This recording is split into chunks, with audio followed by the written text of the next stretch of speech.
Good evening, ladies and gentlemen. It is Friday, the 19th of May, 2017. Jeff, why are you shaking your head right now? Don't fuck with me right now. Don't tell me my audio's messed up. Blink twice if my audio's messed up. That's like 7 times. I only needed 2. Would it shock you that I actually had a meeting with Zencastr last week that said that they were getting another round of updates this past weekend that was going to fix these exact issues? Would it shock you? No? Okay. I'm going to reform this room real quick. Jeff, do I sound okay? Yeah, you sound fine. You sound fine. Awesome. So for whatever reason, I will bounce out and bounce back in, and then we will get this show on the road.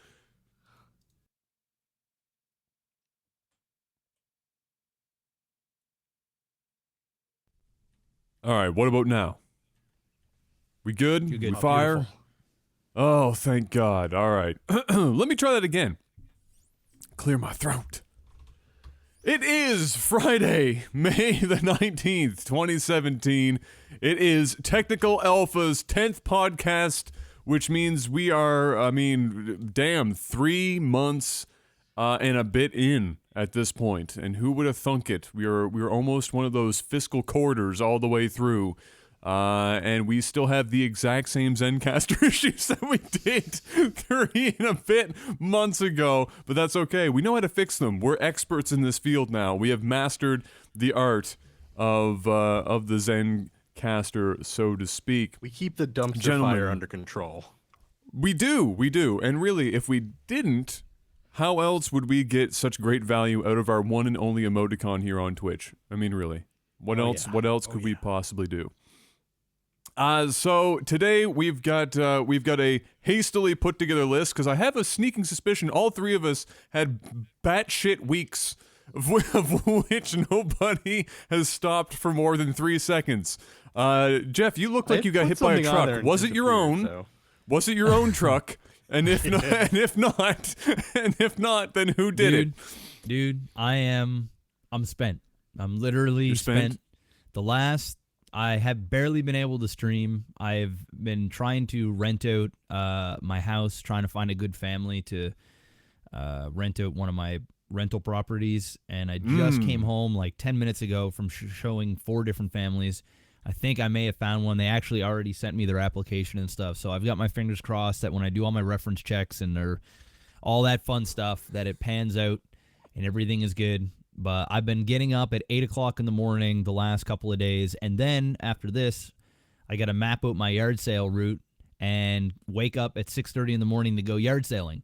So, yeah, there's that. Well, but on a bright note, I don't have to show the house anymore until next week, assuming that these other applications don't pan through. So I'll actually be able to do some streaming and, make a living because I have done nothing.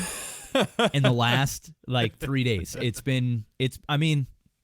a good problem to have, but it's tiring. This is the worst part about having rentals is when people are moving out and moving in. Quarters. And I had such a bad experience on one of my tenants that I'm doing everything thoroughly now. Jeff's asking them to go to the police station and get a background check and send it to him in the mail. Pretty much doing everything other than that. So, have you sold crack in the last 5 months? If so, I need to know because you're not allowed in here. Mr. Panic, welcome back, sir. We had to get through an entire week without you. So how was your little outing? Did anything catch on fire away from here? No, not really, actually. It was just a lot of driving. It was a ridiculous amount of driving, actually. I left my apartment at 8 a.m. and I was supposed to get to my parents' house at 9:30 to grab my car. An hour and a half. But subway closures, a random parade which closed off Midtown. Then just a parade, middle of the day, close Midtown. So I'm like, all right, so subway was there a topic to this parade, or were they just fuck it, let's just go get some floats and have a good time? I'm probably mispronouncing this, but it was like some Chinese Falun Dong or Falun Day or some kind of like foot-long dong parade day. I know that one well. Something like that, man. Something like that.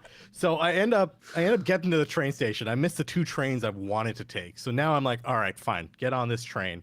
Nothing else can stop me. It's just 40 minutes. No, we get 1 stop away from the main Grand Central, Harlem, 125th Street.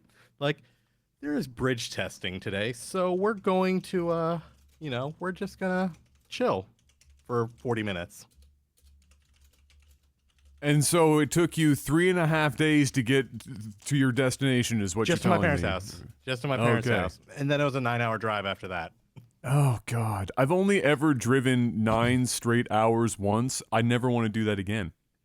I'm good. I've experienced it. Comfortable. Yeah, like I drove. Do that again on I gotta Sunday. be in the mood for a road trip, man, and I have to have a bunch of friends with me because if not, I hate it. Oh, it's awful. It worked out because I just had Spotify and I'm just like, you know what? Just give me random music the entire time, and it gave me like awesome music the entire ride. So if you could put me in a car with good music, I'm good to go. Spotify, hit us up with that collab. Is what Panic's saying right now. We need that collaboration with Spotify. It's actually like a bit of a circus to get a podcast onto Spotify. So eventually, I'm gonna have to take a look into that and see who I've got to give reach arounds for to make that magic happen. My week was just one of those weeks where everything I attempted to do just never actually happened, including a meeting that we were supposed to have yesterday. And I got home like 45 minutes after that meeting was supposed to start, and I sat down on my computer and went, "Oh shit, I had a meeting today," and so that didn't happen. But on the plus side, the weather here has been fantastic. And so I actually got out of the house today, and I let my eyes see light that was not produced by a light bulb for the first time in a good long while, and went for a walk, which was nice. And I'm sure Mr. Black has been enjoying making his vlogs with all this wonderful weather that we've been having as well. Yeah, getting out it's good. And going for a little rip. I just went and got a new camera setup. For those that are like thinking about doing vlogs and shit. Wait, more since I've last been, or like you got something else other than this camera? Yeah, yesterday. And while I'm explaining this, Adam, rejoin Zen. But I got a Rode. You can't explain this because if I leave, you're not going to be heard. So just give me a moment. Oh, okay. Well then, rejoin.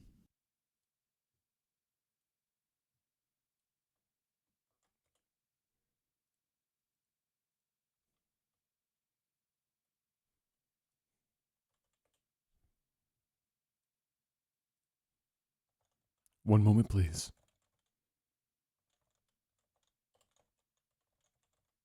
I need Jeopardy music for this.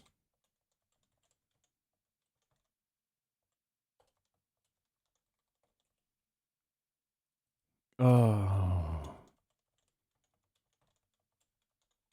That incorrect password. Oh, Zen, I'm going to have words with you. All right, here we go. Here we go.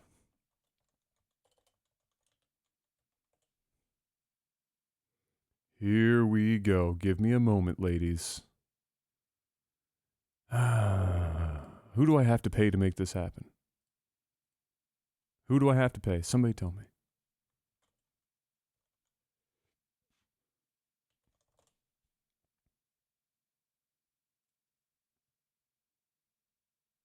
Somebody tell me. Now I just have to signal to them that the chat has the new room. There we go. Back. There's one. Oh my There's God. one. All right. Welcome back. I am literally not showing up to the podcast next week if we're doing Zencastr. I'm legitimately like putting my foot down, and I refuse to be here. I'm gonna be on strike. It'll be the NovaWar and PanicSwitched show. I'm not showing up. I'm literally not showing up. I'm trying so hard, and they're making it so fucking hard. I literally don't care what kind of meetings they have or what kind of updates they have. It's not happening. We just want to talk. Anyway, fuck me. Yeah, I went. Okay, so for anybody out there that is looking to get into vlogging and you're getting a GoPro Hero 5, the microphone on that camera is absolutely ass. It is like full-blown AIDS. It's so bad, it hurts. It's gotten worse from the last GoPro to this one. So I was using my H4 Zoom, and I would hook up a Audio Technica, or actually is it Sennheiser? Sennheiser microphone, which sounds amazing, and I use on my other streaming room, but when I'm walking around and it's like hitting my shirt and it's making fucking noises and shit, it's just annoying. So I went out and bought the Rode Micro, which is like a little tiny camera, or a little tiny, microphone that can sit on top of your GoPro. Is it like a mini boom mic or something? Yeah. It's like their mini shotgun mic. That's literally what it is, and it's got like this. It looks like you got a dead fucking rabbit on the top because it's like really fuzzy. Oh yeah. No, that's a great microphone. Oh, it's amazing. So I started using that today, and it's night and day. Unfortunately, I have to get another housing so that I can screw it on top of the GoPro. But like right now, I'm using like elastics to jerry rig it on there, and the stupid adapter that you have to get for the GoPro Hero 5 is massive. It just makes no sense. Like sometimes I'm even wondering, it's almost like GoPro is taking like 10 steps backwards on their technology. It's making it harder and harder. But I will say that the camera itself is pretty amazing. The stuff that it can do. Like one of those small video rigs. Yeah. Well, and then mount the camera and then all your other stuff, and everything's independent. Yeah. So, the good thing about this is the audio and the video is synced together, so I don't have to like sync things and all this other stuff. So I would highly recommend, guys, if you're getting, and it was only I think $80 Canadian, which is like $50 American, go buy the little Rode. It's like a little shotgun, little tiny micro. It's not their traditional. Yeah. It's not the traditional shotgun mic, which is like the Rode. I can't remember. I own that mic, and it's great, but there must be a mini version of it. Yeah, they have the Rode Video, and then they made a newer one for like the mirrorless and the subcompacts called the Video Micro. It's actually I've used it before. It's just a phenomenal microphone. Yeah, I feel like just got camera. It can draw power from the camera. Right there. So for those that are listening. It's this little tiny Rode thing. So this piece right here is what you clip into the GoPro. Isn't that just fucking stupid? Like, you got to clip this in. This little piece is almost the size of the goddamn camera. And there's like no place to clip it. And if you have a housing unit, it is absolutely atrocious. Is that just a power converter for USB to? Yeah. So because you can't plug. You just can't plug this into the GoPro. So GoPro's in a weird spot. I feel like GoPro is stuck in a bit of a limbo where they're trying to keep their cameras a certain size, and the camera technology has gotten as such that they don't have the room to really cram in a half decent microphone. And so you improved the video on the 5 so much from like the 4 and before. Like the video is really nice, but they literally and they put the touchscreen I think on it. I will say threw out so many other useful features. I will say that the camera itself is way better than the Hero 3 Plus that I have, or a Hero 4. It has like a stabilizer built into it, and it's got a screen on the back so you can actually see what you're shooting, which is great. And it's touchscreen, which is awesome as well, and the navigation's really easy. The biggest thing that I love about it the most is it has voice activation. So all you do is say, GoPro stop recording, GoPro start recording, GoPro turn off, and then that way, like when I have the camera set up in the car and stuff, I don't have to reach around and click something. I just say, GoPro stop recording, and then you hear beep, beep, beep, and it's done. And I can say, GoPro start recording, and it works. Now, did they test that with people jumping out of airplanes with GoPro strapped to their head? Probably. Like, GoPro. On the way down, GoPro stop recording. Just but it's following it. It's got its drawbacks. But anyway, I digress. So yeah, that's been so I've been enjoying the weather, doing lots of vlogs. I'm going to be doing that shit all summer. I put my bike in the shop on Wednesday. It's getting a new safety inspection sticker on there, so it's road legal. And then I've got all the harness and stuff for that. So between that, when I get my new car in July, and the truck, I'm going to be out lots of summer doing lots of vlogs. And hopefully there'll be a workaround so that I can do some IRL streams out and doing some things so that I can stream as well. But if not, I won't complain. The camera on your bike? Like, do you mount it on yourself or on the bike? Where do you mount the camera on the bike? On myself, yeah. So I have a head mount for my helmet, and then I also have a chest harness, so I can kind of choose which one I want to use. I have the suction cups and stuff to stick it on the bike, man, but I get so nervous. Like I did a shot. Just fly off. Well, I did a shot of me with the camera suction cupped on the car on the outside, and like I was so scared the shit was just gonna blow off the car and ruin my camera. So I don't know if I'll do that. But You would I'll need like just... one of those. They have like the suction cup mounts that you actually have to like use like a handle to clamp the suction on, as opposed to just sticking it on. Those ones hold through anything. Well, I just stick on. I worry about those. Well, that's what it has. Like, there's a little button you clip, and then you can crank it down so you can actually feel the suction. But it's still scary, man. Like when you've got like $800 worth of equipment and it's just sitting on your car, and you're going like 120 kilometers, you're just like, this just seems like a bad life choice. I don't like care. 20 miles an hour. Yeah, it's anyway. Anyway, that's what I've been doing. Nice weather, though. Nice weather. Oh, it's absolutely fantastic. Of course, tomorrow it's going to completely go away because it's Halifax, and we're only allowed to have like 2 days of good weather in a row. But that's all right. We'll live with it. Supposed to drop down to 50 here again. Yeah, it's not that it's going to be like terrible. It's just that the temperature is going to completely tank temperature out. drops. So we've got a reasonable list of things that we can talk about this week, gents. It's certainly not been as scarce of a news week as the last few have been. So we've definitely picked up on a couple of goodies here. I thought the first thing we might want to talk about, despite the fact that I don't know how much experience either of you guys have with the series to this point. Destiny 2 had like their big do here the other day. I don't know if that was yesterday or the day before.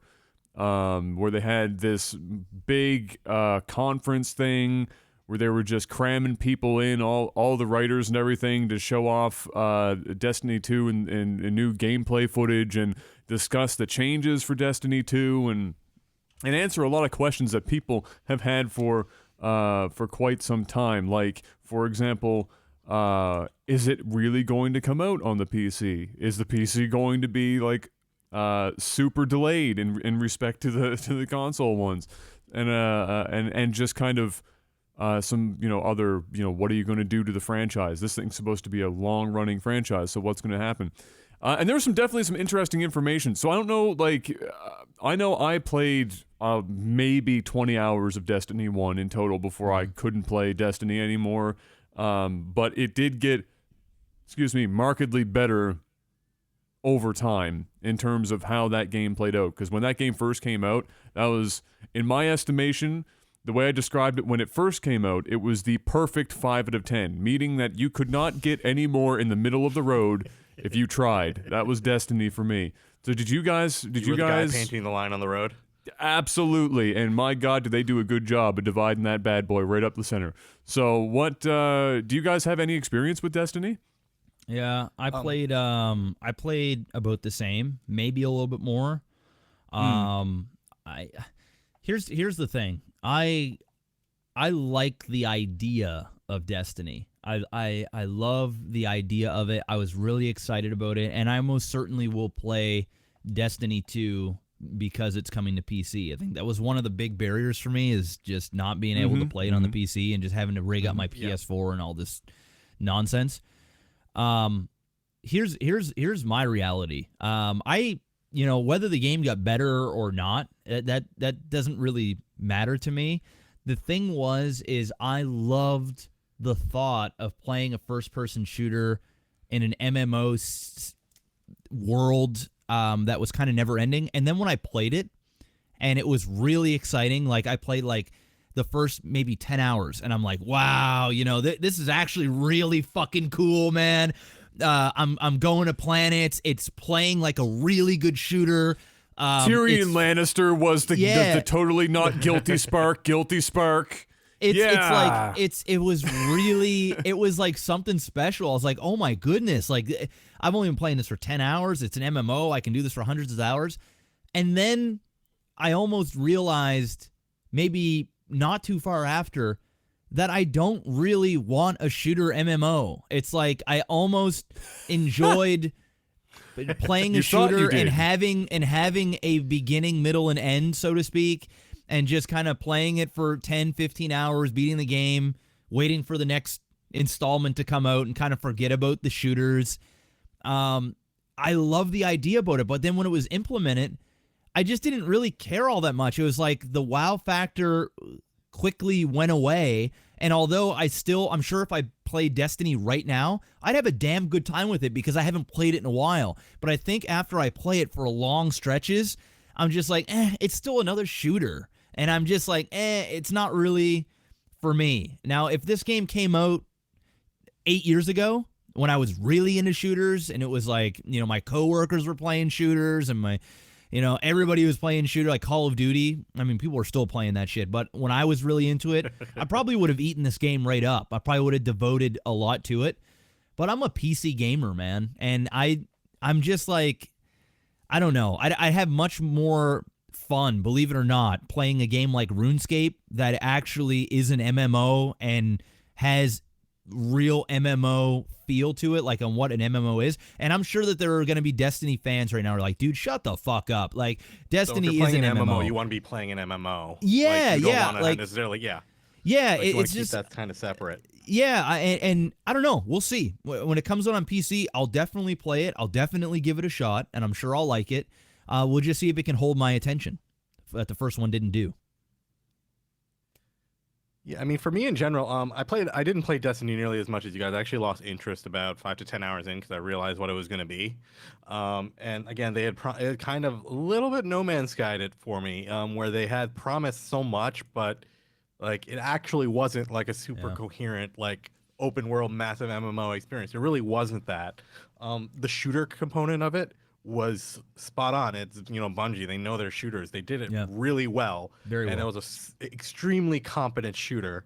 But then I just got there and I'm like, everything else just feels so empty. The loot system kind of felt shallow. All of it, I'm just like, this is all like half-baked ideas that didn't quite make it. I'm excited for Destiny 2 because I saw what they were doing with it.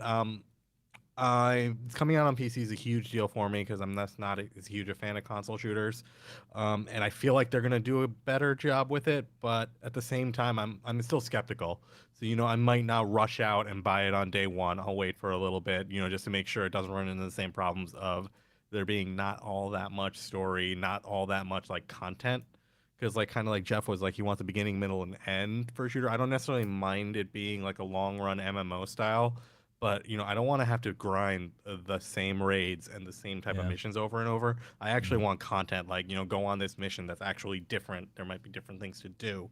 If you give me that in a shooter element, I'm 100% on board. But if you keep saying, just grind the same missions, no go. I really believe, and maybe Adam can chime in on it as well, I believe that if we had a Borderlands MMO, it would serve, in my opinion, it would be a way better experience than Destiny. And I don't know if it's because of the characters or how vibrant the world is, and how much they could do with that. I know that this is coming from a guy that played maybe a max of 20 hours of Destiny, right? So I'm sure that there are tons of storylines, tons of planets to see and stuff like that. But I have a feeling, and from what I played, and this is a problem that Destiny has, is it didn't capture a lot of people. It did capture a lot of people's attention because they force-fed it everywhere. There was ads for it. I saw a Destiny ad every 30 seconds on television. It was on buses and stuff. Everywhere. So, the game got out there, and they spent a lot of money to acquire all these players. But I feel as though that's their problem. And if people are going to make the argument, well, Jeff, you only played 20 hours of it, it's like, well, hey man, if they couldn't capture me in 20 hours, somebody that plays so many different games, I'm not a total stick, like a tough ass when it comes to critiquing games and get annoyed all that much. I'm a pretty easy guy to please. Like, if I have fun with a game, it doesn't matter how shitty it looks or whatever, I'm going to play it and I'll enjoy it. And although there was that enjoyment for Destiny, I just feel as though in an MMO setting, there's something missing. And it feels like like you said, they had a really good shooter, and they just didn't know what to do with that. And they tried to make a game around it, and the game just isn't as good as the mechanics of the game, if that makes sense. I mean, Blizzard did the opposite of Overwatch. They were trying to build some massive game with Titan, and it didn't work. And they realized, hey, this didn't work. But they knew they had a competent arena shooter, so they're like, fuck it, we'll just go with the arena shooter, and they did pretty well with it. Yeah. So you know, I feel like Bungie might have had that same kind of decision, and they went the other direction when they did Destiny originally. Yeah, I mean, my thing with Destiny was when I first played it that you know, I'm kind of with Jeff on this, where if I'm playing an MMO, I do like, you know, an MMO is still at its core an RPG of some kind 9 times out of 10, because an RPG, it doesn't necessarily mean that it has to be like a classical sense of an RPG, but it usually gives you a lot of lore and stuff and story to work with to give a basis for a lot of content that streams in over time, right? Yeah. Whether that's through expansion packs or whatever. And there are you know, 1,000,001 ways of how to present that with gameplay and whatnot. And with Destiny, it did not feel at all like an MMO. It didn't even like. When I first played it, I almost thought this is kind of like Guild Wars. Excuse me, the original Guild Wars. In that I'm going into a hub area of which I'm only seeing a set number of people at any given time based on whatever the you know, game is seeding me into this hub area. And then I'm choosing somewhere that I'm going to go, and then I'm going to get either instanced with other people that are looking for the same, you know, place and same missions or whatever, quest lines, or I'm bringing a team of friends with me, and then that's it. And but it felt even shallower than that, because with Guild Wars, in order to get from point A to point B, you might have been in an instant situation, but you were still in a, for all intents and purposes, relatively open world in between the hub locations. So with Destiny, though, it was like, let's go up into orbit, and then let's load for 5 minutes, and then let's choose where we want to go from orbit, and then we'll go to there, and then it's the same map that you've seen 5 times that you just go to slightly different locations for a different mission, and did that over and over again.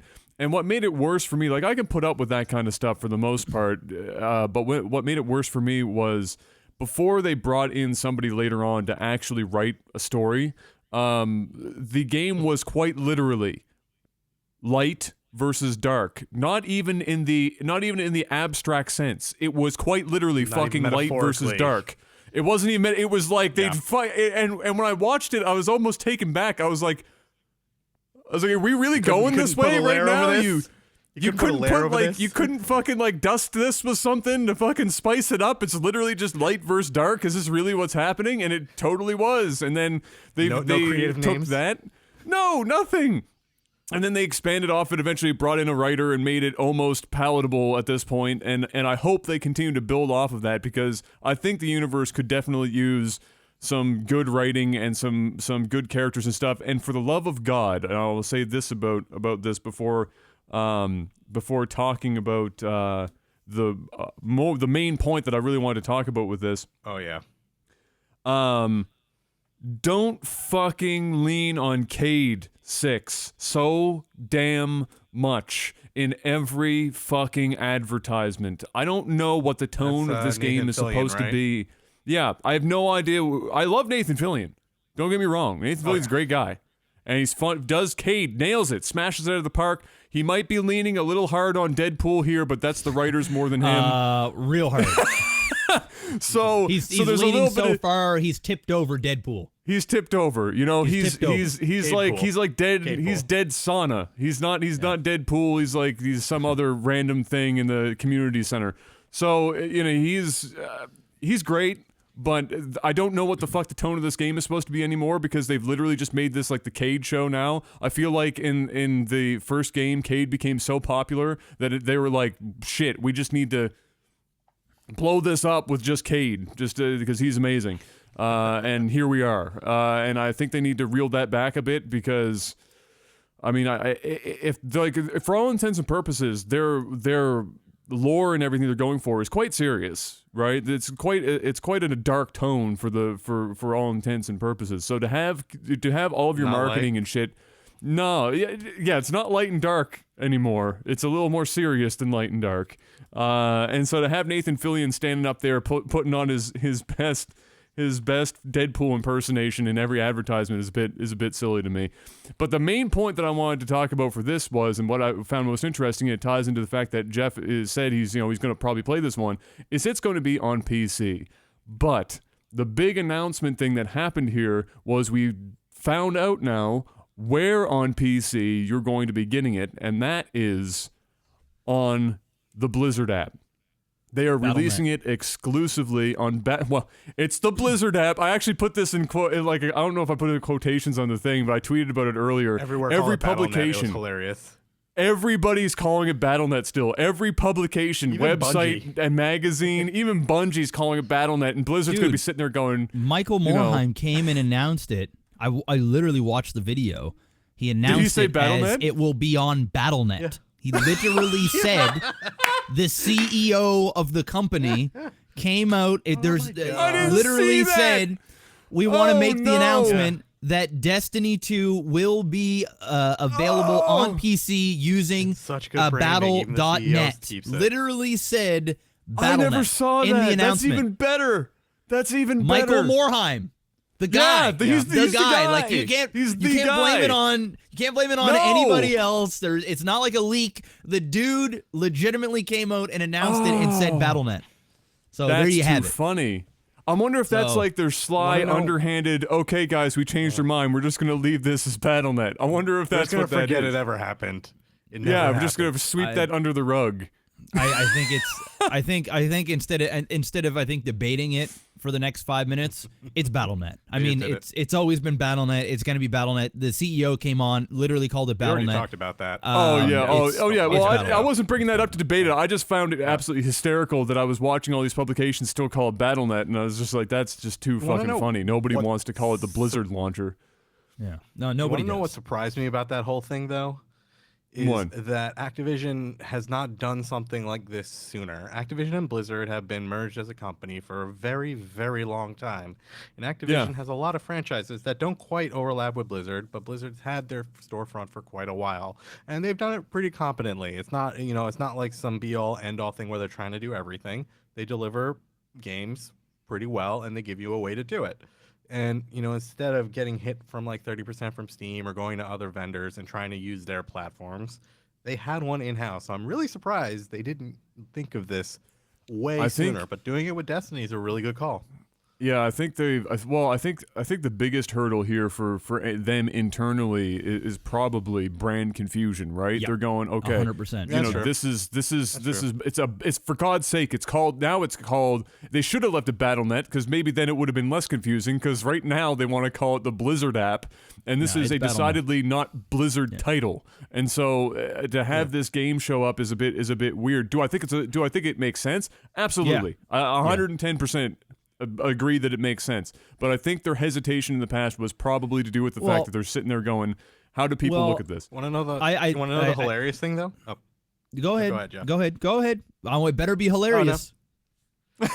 you can actually, in theory, end up buying Destiny with WoW Gold. Oh shit, that's right. That's interesting. Oh, that's the future. It's never. No, I don't know how many people are. I don't know what the crossover for World of Warcraft and Destiny is. Probably not very big, but I like that exists. I think the main reason why they didn't do this sooner is because as much as Activision is Blizzard as from the merger, I think there's a level of standards that they want to keep on that Blizzard app. That's fair.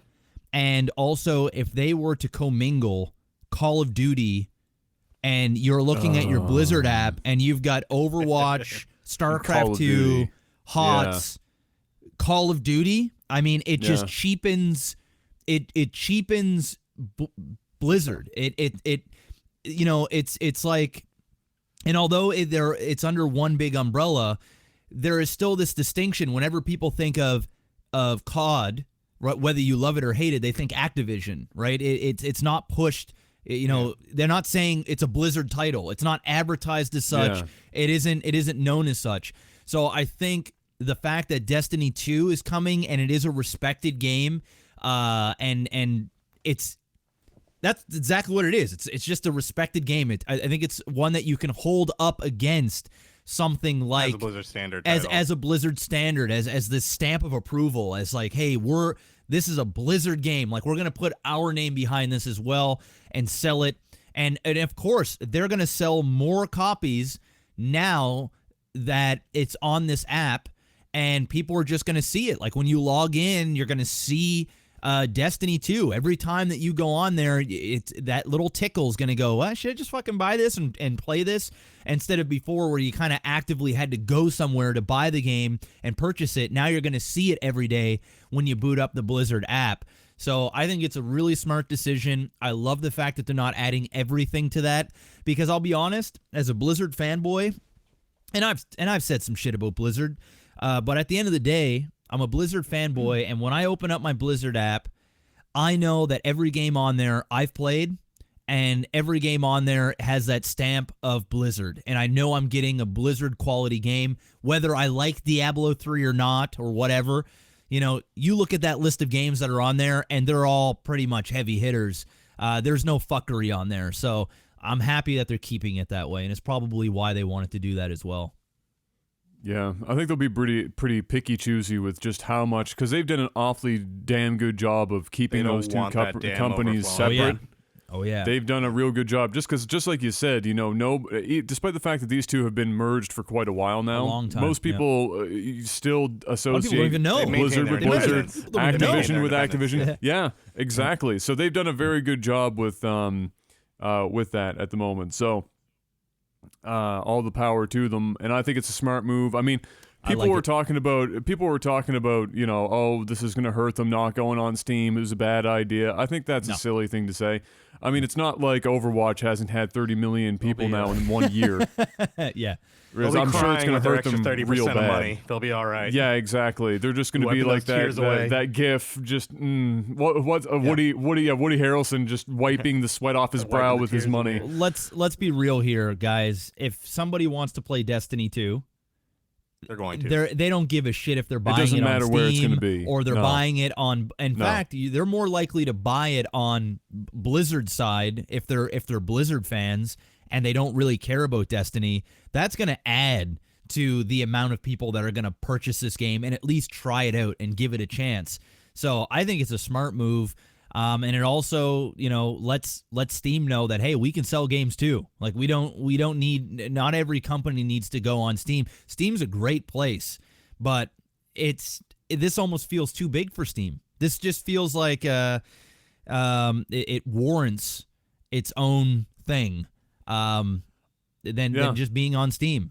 I'm gonna be honest. I love it. I'm actually kind of shocked that Activision doesn't have their own thing. Like, everybody else is doing it, right? It's like the peer pressure. Everybody's smoking weed. You know, everybody's doing it. Even fucking Sally down the road's been hitting this shit daily. Like, everybody's got their own launcher now. I'm really surprised with the endless games that Activision has, and a lot of people stay within that Activision bubble. Oh yeah. You know, I'm surprised they have, because they have so much money. Effort's fucking whatever to Activision. They literally just swim in it. They went beyond their projections this year. I think what it is shitting money. I think what it is, they don't need to. It's like, it's not an issue. Well, I know they don't. Yeah, so it's I'm like, just surprised they haven't done it sooner. You know, it's like, it's a headache for whatever. I think this BattleNet thing is the next best thing, and to keep it very exclusive. I love it, and I love the fact it's on BattleNet. As much as shitty BattleNet can be, we know that the servers are good. We know that it's going to be some kind of experience in terms of adding friends and all this other stuff. So I like it. Thumbs up for Destiny 2. Yeah. I will say, before we move on, I did watch the gameplay. Gameplay looks basically the same as Destiny 1. It looks identical.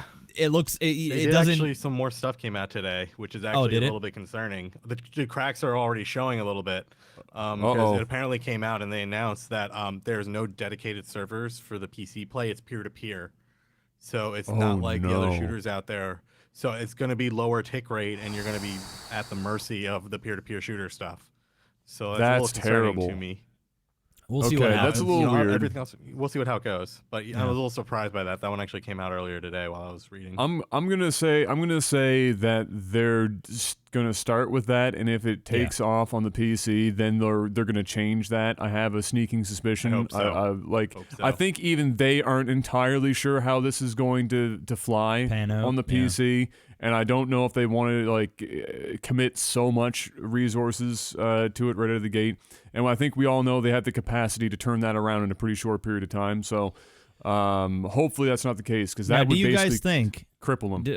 Do you guys think that since it is on PC, do you think there's going to be a massive graphical or a performance difference from playing it on console to PC? Is there? You guys think that there's going to be an upside to playing They're it? targeting 4K 60, Woo! so I'd hope so.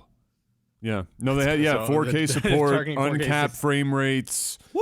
the whole 9 Yeah, yards I think on they're aiming for PC, that. and I'll they be showed a couple of hoping so. 4K. I'll They be showed a couple of listening 4K images. It looks great. I mean, it's Destiny's aesthetic is something that plays well to consoles to begin with. That's Bungie's always obviously been good for it. intentional, right? Yeah, Bungie's always done well with mixing their styles to make it look like a really nice game, but also something a console can attack and not run like a snail. I'll be very intrigued with how it runs on the Xbox versus the PS4 versus the PS4 Pro. I think that's going to be really fun to see how they stretch that across those three variants, and then of course at the end of the year how it runs on the Scorpio whenever that arrives. But on the That'll be PC, interesting. I mean, I can't expect it to not run great on the PC unless they port that absolutely horribly, which is pretty hard to do these days. Yeah. With many of these games, because of the nature of the consoles. In the same vein, here with the Blizzard and all this and that, let's talk about the Overwatch League, because some stuff has been bouncing around here for a couple of weeks, and it came to a bit of a head here when Blizzard finally talked about it a bit, without really clarifying anything. Blizzard just came out and poo-pooed everybody who was talking about information. It was like, now, nothing's confirmed. You shouldn't be listening to that. No.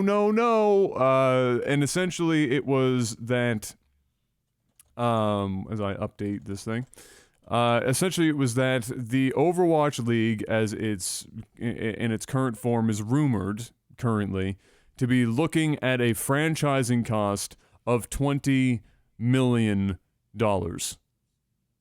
for a team to enter Overwatch League. I believe the comparative rate on like League of Legends is like 1.2 or 1.4 or something in that neighborhood. Whoa. So $20 million to register a team to play in the league? The franchise cost for Overwatch League. They're basically trying to make They're this trying like to do the NBA. regional franchising, kind of like like you have like a city's franchise for Overwatch. Is it, to my knowledge, I thought they were doing a deal with ESPN. I don't know. I've been hearing through the grapevine anyway, and I don't know. Maybe you guys. Well, that know would more be about that would be for but they were- delivering the actual cast. I heard the but 20 as far million as was the debunked, but I wasn't confirmed.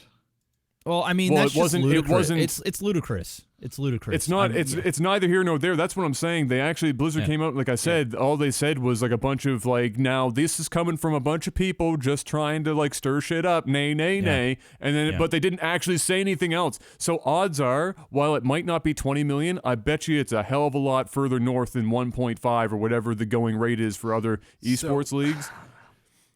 I have a lot. So how of do you guys opinions feel? How on do you guys this. feel about this? So- I mean, there's some obviously there's some clout to or some it makes sense to try and want to root this more like a traditional sports team, because we've seen in esports, all three of us, what kind of nonsense tends to happen in esports when you don't make people pony up a whole bunch of cash, because then you get a lot of idiots in there ruining a bunch of stuff. So what are your guys' thoughts on this franchising model and trying to make it more like an actual sport?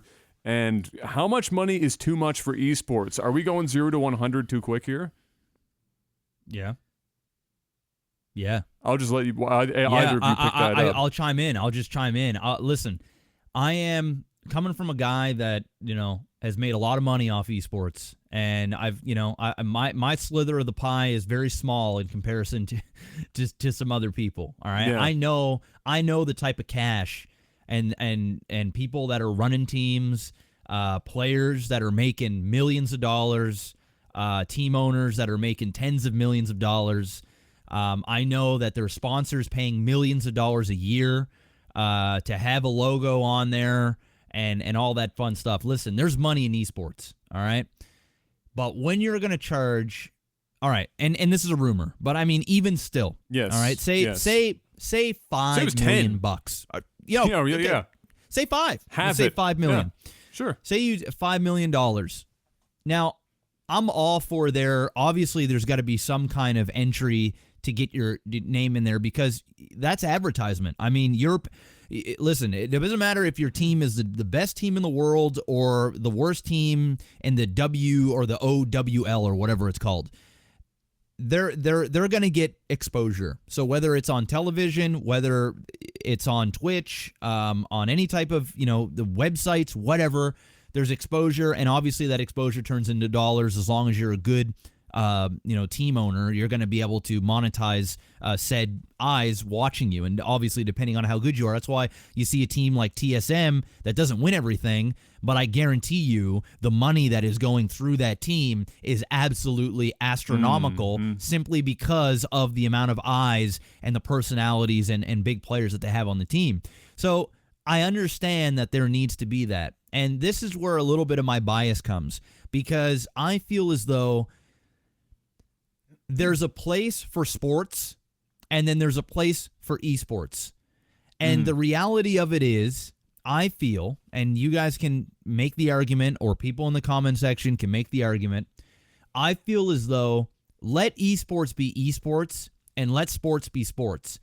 Just because, listen, there's a lot of people wearing the button-up jackets with the fat pockets that want that notoriety. They want to be the big shot that owns an NBA team, right? But all they got is an esports team, and they know that there's a market there that hasn't been really tapped into. This is new. I mean, there is money being thrown around in places, and the ridiculous numbers. Oh, just stupid. And the smart people or the people that are savvy enough, whether they know a lot about the business or not, they're going to take advantage of it, and they're going to get hella rich. They're going to get filthy rich, and all the power to them.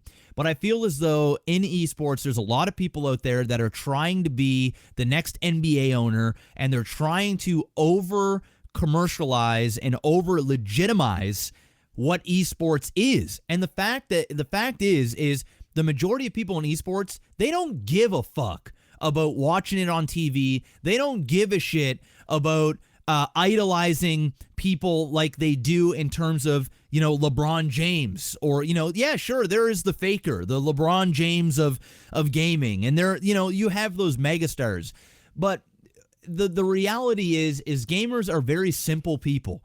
They want to be able to go on, watch their players in places that they normally watch things. I mean, there are people talking about wanting to go full-blown television. You've got League of Legends selling out stadiums, which is great. It's a great consumer experience. I'm happy that it only happens like once or twice a year, and it isn't like a weekly thing or something like that.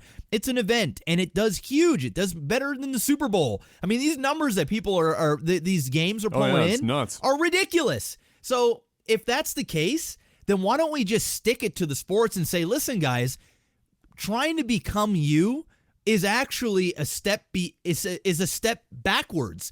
We're bigger than you.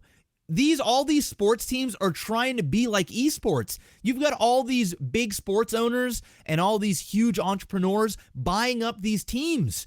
I mean, fucking Tony Robinson or whatever just bought out a Team Liquid or some shit, and him and his partners, or I think like Shaquille O'Neal owns a team, or all these big guys. There's a reason. There's a reason why these guys are buying these teams, because they see how much bigger it is and how much potential it has. But I think that esports is trying to emulate the higher ups are trying to emulate, because that is sort of the enchilada of sports and entertainment. They feel as though if you have this legitimacy like NBA or MLB or NHL, then you're a legit sport. But the thing is we're not a sport. And although League of Legends doesn't want to accept that, they want to be a sport. And by the sounds that's the problem. of it, Everyone Overwatch lumps esports together into one thing. There's so many different games. It's not just esports. It's Overwatch, Counter-Strike, League of Legends, Dota, like all different. So why not just treat esports for what it is? It's an esport. We're gamers. Let's celebrate like gamers. Let's create our own leagues like gamers do. Let's not try and emulate something that rich, 80-year-olds that have been doing for the last 100 years. We don't give a fuck. At least I don't, and maybe a lot of people agree with that. I think, listen, they're trying too hard. I think they're trying too hard. There's plenty of money in there. We don't need to be a sport overnight. Most certainly don't need to be one overnight. I got a lot to say on this one. Go ahead. Go for it. Oh yeah. So at the franchise fee rates of even $5 million, you have to think about this. Like, I think they had, I'm not sure how many exact regions they had set aside for it, but it was a relatively large number from what I've compared. And if you look at League of Legends, they have some big name marquee teams. But honestly, for LCS, how many active teams were in that league running at any given time? It wasn't enough to handle a full franchise system. There's just not enough organizations at the moment that are built to handle that kind of cash flow.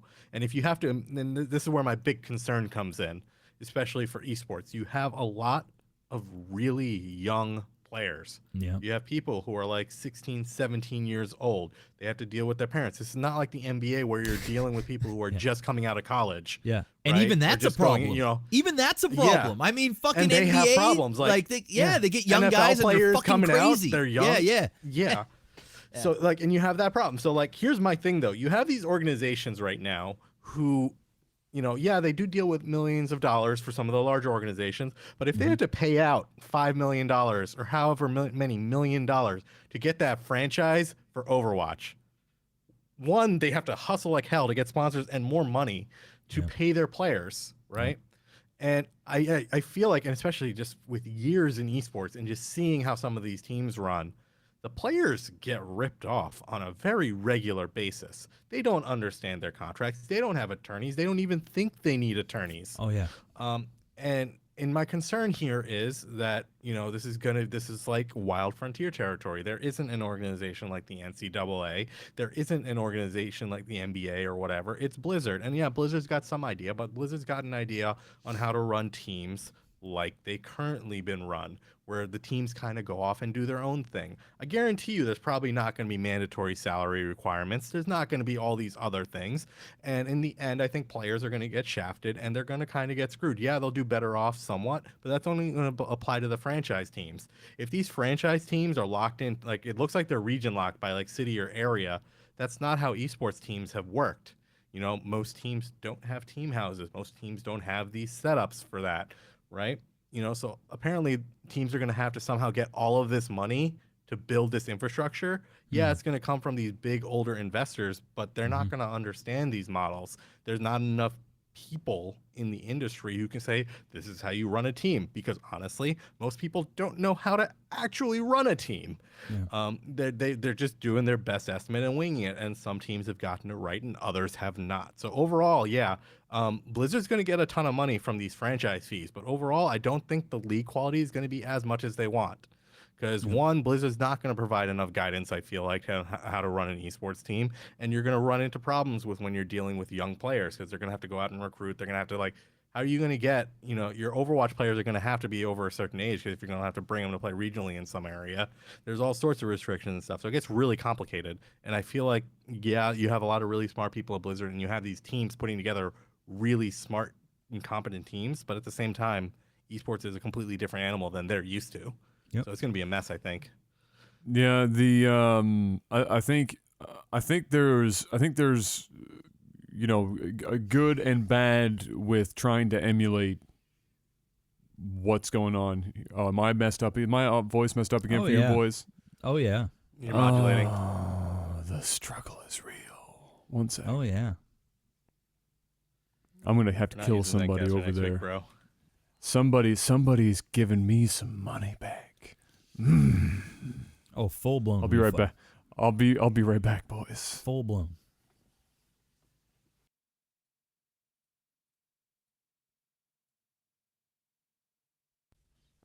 Okay.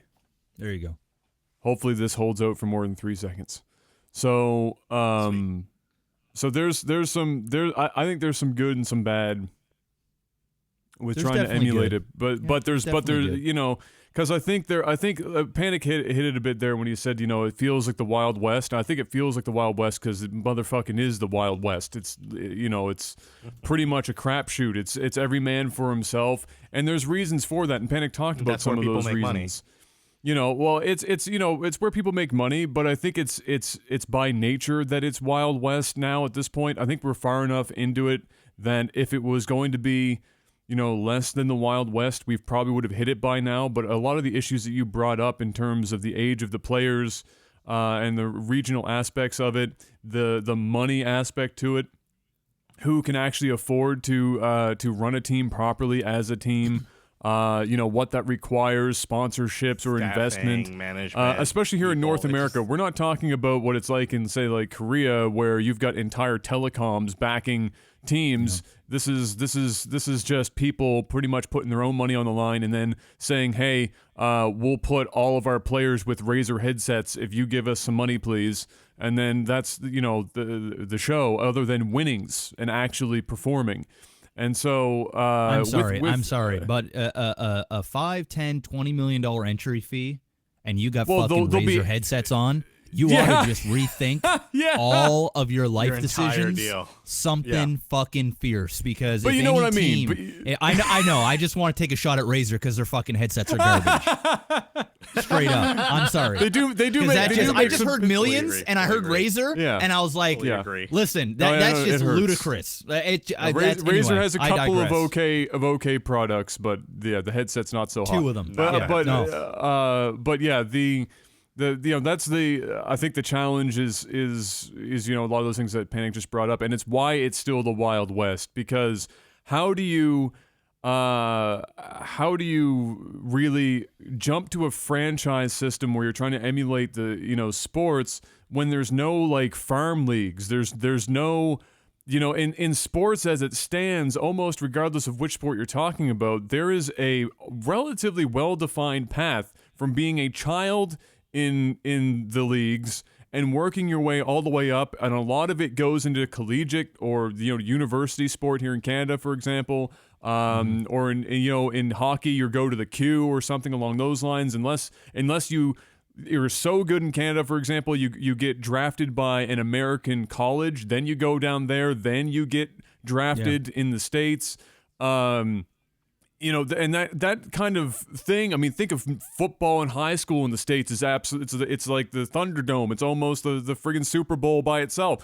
There are defined paths, but that doesn't exist for esports. People just play on the ladder. They get pretty good. Somebody says, hey, you know, I'd like to maybe join this team or try out for this team, or somebody manages to scout them. I don't even know how that works personally. I'm not going to sit here and pretend I even know how that fucking works. It's like somebody guy who buys a team is going to figure that out. Like, oh yeah, no, you're like really somebody good at just Overwatch. Somebody just sitting looking at like the Grandmaster level and going, all right, well, there's 10 of them here. I don't know this name. Let's call this guy up and see what's good. Like, there's not really any defined path for this shit, which means you know, there's not really any way to in my opinion, to just franchise something, because you're putting the cart ahead of the horse here. You're trying to get the end point where everyone wants the structure of a franchise system without the underpinnings of what even allows a franchise system, in my opinion, which honestly is not a particularly educated one. This is just how I see it. Is you're taking the underpinnings out from underneath of it entirely and just saying, okay, we need a franchise because it will solve the problems that we have. So I don't know. Maybe Blizzard has some far more grandiose plans for Overwatch League. It's been, to my knowledge, delayed a couple times already. I want to know what they're going to do with the money. I want to know what they're going to do with the money from the franchise fees. That's what matters. Get in there and make what are they going to put it towards? Happy. Yeah, exactly. This is going to be shareholder money. What's it going to go towards production? Oh yeah. I mean, Oh, yeah, we made like, are they $100 going to turn into million from are they esports. going to turn into like the NBA and the NHL and everything, where they're going to have random like players going and doing Make-A-Wish Foundation as part of their contract? Like what is the end goal Yeah, for like, all that's this what I wanna money know. that's coming in? I don't know either. well, but you know, regardless, is there a standard on what players are getting paid? Like, is there? we don't know like, anything that's like what- that yeah. yet. Yeah. But Blizzard's like, not we going don't to be the know, ones like- playing the players. It's going to be the team. No, So what's exactly. Blizzard doing with that money they get from all the franchise fees? it's What just, events are they putting it towards? I don't know. This is like an even more expensive What are StarCraft tournament. Blizzard's Is what this is costs? sounding like right now. Yeah, what are Blizzard's costs here?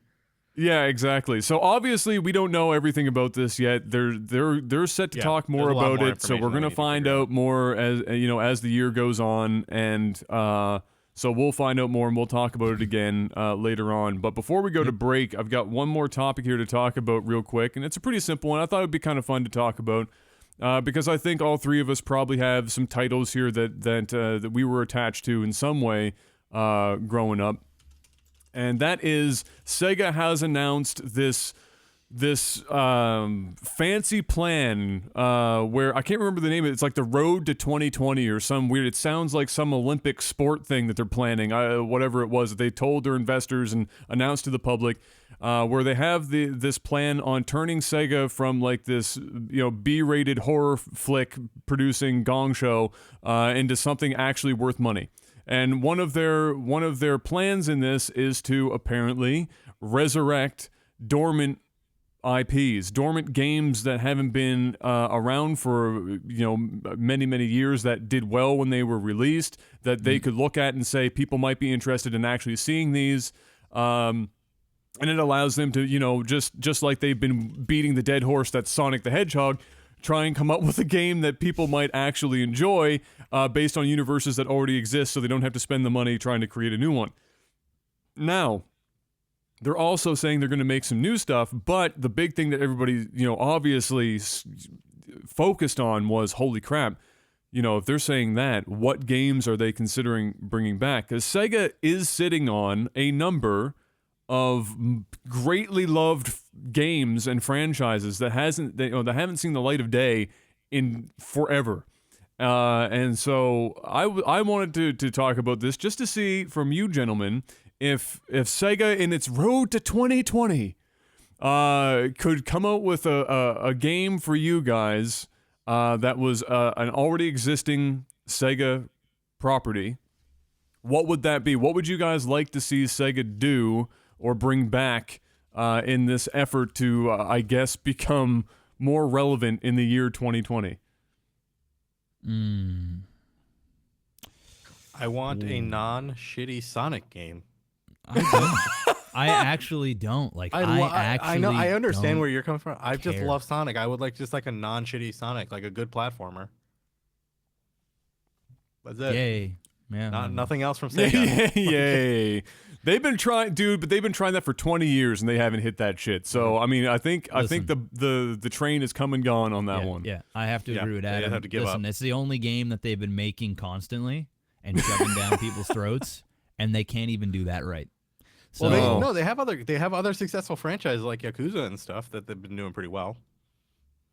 sure. Yeah, well, yeah, they haven't messed up everything, but for some, I think with the Sonic thing, honestly, it's that they're convinced that nobody wants to see a 2D side-scrolling Sonic anymore, which coincidentally the one that's coming out is totally 2D side-scrolling Sonic. So, maybe this is coincidentally the one where they say, okay, we give in, no more werewolf Sonic, no more weird and wonderful characters, this 3D world bullshit that never worked. We're going to finally drop that. Sonic Generations was half decent, but that's only because it was half 2D. So I don't know how much longer they could have gone on with it, but this new one coming up is apparently. Have you actually read the Road to 2020 plan? I haven't read the whole thing. I read most of it. About what does it say, Panic? About 20 to 30% of it is talking about pachinko machines, bro. What? Well, that's because they're a Japanese developer, so they have to make their money somewhere, which means they have to take all of our loved franchises and say, we're going to make a game for this, and then everybody goes, yay! And then they say, for pachinko. And then everybody goes, oh. Yeah. All right. What else is there? Full Konami. Anything else that's no, actually going to help them? They're not talking about They're not talking anything super interesting. They're just saying that they want to look over their titles. Like, so this sounds like they're just telling all their investors, "Hey, we're gonna look over all these like IPs and franchises we had a while ago, and we're gonna try to figure out one, how to make possibly new games for existing consoles, possibly make new games for like our existing machines, and then also see if we can buy if it makes sense, we might do another console." But they said that very loosely. Yeah. But Yeah, another console this would, is like I all think, speculation. Yeah, I would say that if they even had a passing thought, they need to turn into like a fucking like a priest from the 1700s and just find the nearest branch and start whipping themselves to clear themselves of that thought, because that shit would put them in the ground so fast. yeah. They'd be dead before they even got past the concept phase. So outside of that, and obviously not Sonic, but Mr. Black, do you have a Sega franchise or a game that you'd like to see them come back with? I mean, I'm trying to think here. I'm just looking at them. The reality Heroes, is Dawn of there's War, the thing War. is there's not really a whole lot that they have that I'm interested in, and I think it's mainly because they've been dead for so long that I'm no longer invested in the other franchises that I was when I was 12 to 15 years old. Well, let's just say you're not even really, All right, like, obviously, if I mean, obviously I'd go out and buy Jet Set Radio, but that's just not going to happen. I think the closest thing, I would love to see another Gunstar Heroes. Oh shit, it'd be pretty dope. Kind of like a modern take on it. The Golden Compass, I guess, might be kind of cool, newer. okay. I'm just trying to think of games that could make an impact on this generation. All right, obviously, I was going to say Jet Set Radio Future, and coincidentally, when they announced this, my Twitter feed blew the fuck up with people retweeting. There was a publication that put up the 4 selections of Sega games, and Jet Set Radio Future was one of them, or just the Jet Set Radio universe, right? Not saying just remaster this game and put it out, but like make another game in this segment, because with the Switch and everything else, it seems to make a whole lot of sense. People are definitely, I think, down for this kind of thing. And it was like it took 80% of the votes, and there was like over 1,000 plus people voting on it, and just people been spamming Sega for months with Jet Set Radio. It obviously, I think it would sell better than almost anything that they were going to come up with. There's something to be said with the fact that we're seeing brawlers be a bit of a thing again. Like Steam has been this home of side-scrolling kind of brawler type deals. I think Streets of Rage might be able to put a dent somewhere for the amount of money that they would have to spend to make a Streets of Rage game. I'm sure it might actually do relatively well. What about Phantasy Star Online? That game was fucking huge when it came out. Yeah, and I also just want to say, I don't know why in the fuck I said the Golden Compass. So I want anybody out there to I was trying to be nice about that, because I was thinking, I don't even know what's happening right now, but I saw the name on there and I thought it was a different franchise, and it's not the game that I thought it was. No. So I want you to just totally disregard that. And yeah. Let's continue. I do like the Streets of Rage thing, though. I think that's okay. There you go. I think that's cool. But I mean, guys, we're sitting here. We're trying to figure out, the Sega comeback. Is really a Streets of Rage like a one-off, or a Jet Set a one-off? Really gonna do it here? I think really the comeback? No, but they have to start. But they have to start somewhere. Sega doesn't. Sega's, I don't think, sitting on a title right now that's going to be their one key to rule them all. Right? They don't have a master key somewhere where they say, if we release this old franchise and bring it up to now, it's suddenly going to save our company from dying. So I don't think that's the thing. I think they need to. I personally think Sega needs to actually earn some goodwill with the fucking gamers again.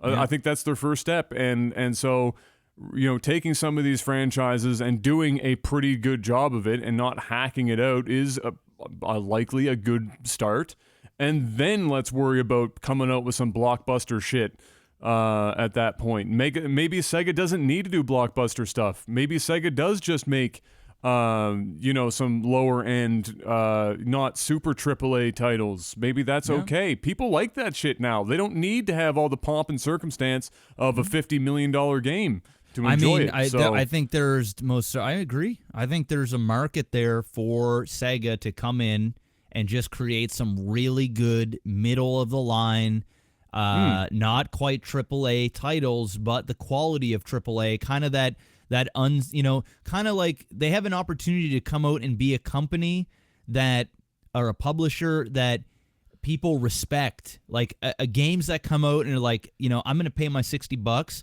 and I'm going to get a fucking good game. I'm not going to get some regurgitated shit. I'm going to get a good ass game. And I think Sega has an opportunity for that because even PlayStation or Xbox, there's a lot of crap. And I think Sega is big enough that they could either start greenlighting a lot of these indie games that may just need a little bit more of a push, a little bit more of a budget, and then kind of instead of going from, like, we brought up No Man's Sky, instead of going from 0 to 100, you get a game like No Man's Sky, you just give them that bump, just enough to bring up that notoriety, that level of bring them from a B legitimacy title to an A title instead of AAA. Exactly, and I think that if they did that, maybe because Xbox and PlayStation are just boom boom, and when the Scorpio comes out, it's going to be even worse. And so they're trying to one up each other. And I think if you have Sega in there going, hey, I'm never going to be as big as either this or this, but guys, if you want some good, consistent, great quality stuff, right in the middle of the line, maybe with some hit sleepers once in a while, bam, don't need to compete, just be your own thing. What if Sega emulated to a degree Nintendo's take on the whole gaming market, without the console shit? So what if they looked at it and said, okay, we need to not compete, like you were just talking about, with the big guys, mobile games for tablets and stuff. And say, why don't we do, Nintendo's doing mobile stuff, why don't we try and work our way a bit harder into mobile stuff? Because mobile done right can earn you a lot of like high margin cash flow in the gaming segment that could allow you to go and do other things if you wanted to. Here's something that I would be almost interested in doing or seeing from them personally. This is probably an unpopular opinion if there was ever one, but I'll say it anyway. I like, one thing that I do like about Nintendo is that they have put a huge amount of their classic games available on the eShop. You can go back, you don't have to emulate them, you don't have to be dicking around, there's save states and everything else, and you can enjoy a lot of Nintendo's old catalog in a convenient, easy to access manner. Sega's biggest boon period was back in the 90s, where now you have to emulate a hell of a lot of these games. They've released some of these games in various ways on various platforms. But they're kind of spread out and weird. I wouldn't be against an app thing, like a Blizzard launcher that allowed me to have access. Here we go. That allowed me to have access. No, it's not that complicated. It allowed me to have access to all of like a huge portion of Sega's 90s hits, and would allow them to put their new games on the same platform, and just kind of unify them, because I think Sega is one of the few publishers in a position that they have the catalog that they could do that, and I don't think people would be all that upset. Sega doesn't, people don't look at Sega and look at them like the EA or Ubisoft or shit like that. So when those guys came out with their own shit, people were like, "Fuck you, get bent." If Sega comes out and says we can do all this shit, I think that might not be the worst thing in the world. Well, what about just the Genesis Mini, kind of like what Nintendo's been doing? Come out with their own version of it, and Bob's your uncle. You got all your classics on there. It gets Sega's back in the houses of people. Gets a Sega product in the house. Not some a PlayStation 2 game that has Sega on it. But to physically have a Sega Genesis, even if it is a small version of it, that has those classics. Apparently, they already have one. There like is a mini one, but it's there like is, and I own thingy. it. I own it, but it's not. I think like the one that I not the have same got thing. like 4 games on it or some shit. I'm talking like an HDMI plug-in, just like the NES Mini. Have that come out, and the reality is, and people will argue with me about this, but I think I'm right. There isn't nearly as many classics on the Sega as there are for Nintendo, Super Nintendo, and stuff like that. Now, there are most certainly, if they came out with the top 30 Sega games, they would be fire Sega games. But there isn't much beyond that the public are like screaming for. Obviously, there'll be like cult hits that certain ones that people are like, did you ever play that? No, man, you got to play that game. You got to fucking play that. I'm sure that there would be some of those that wouldn't be put on there.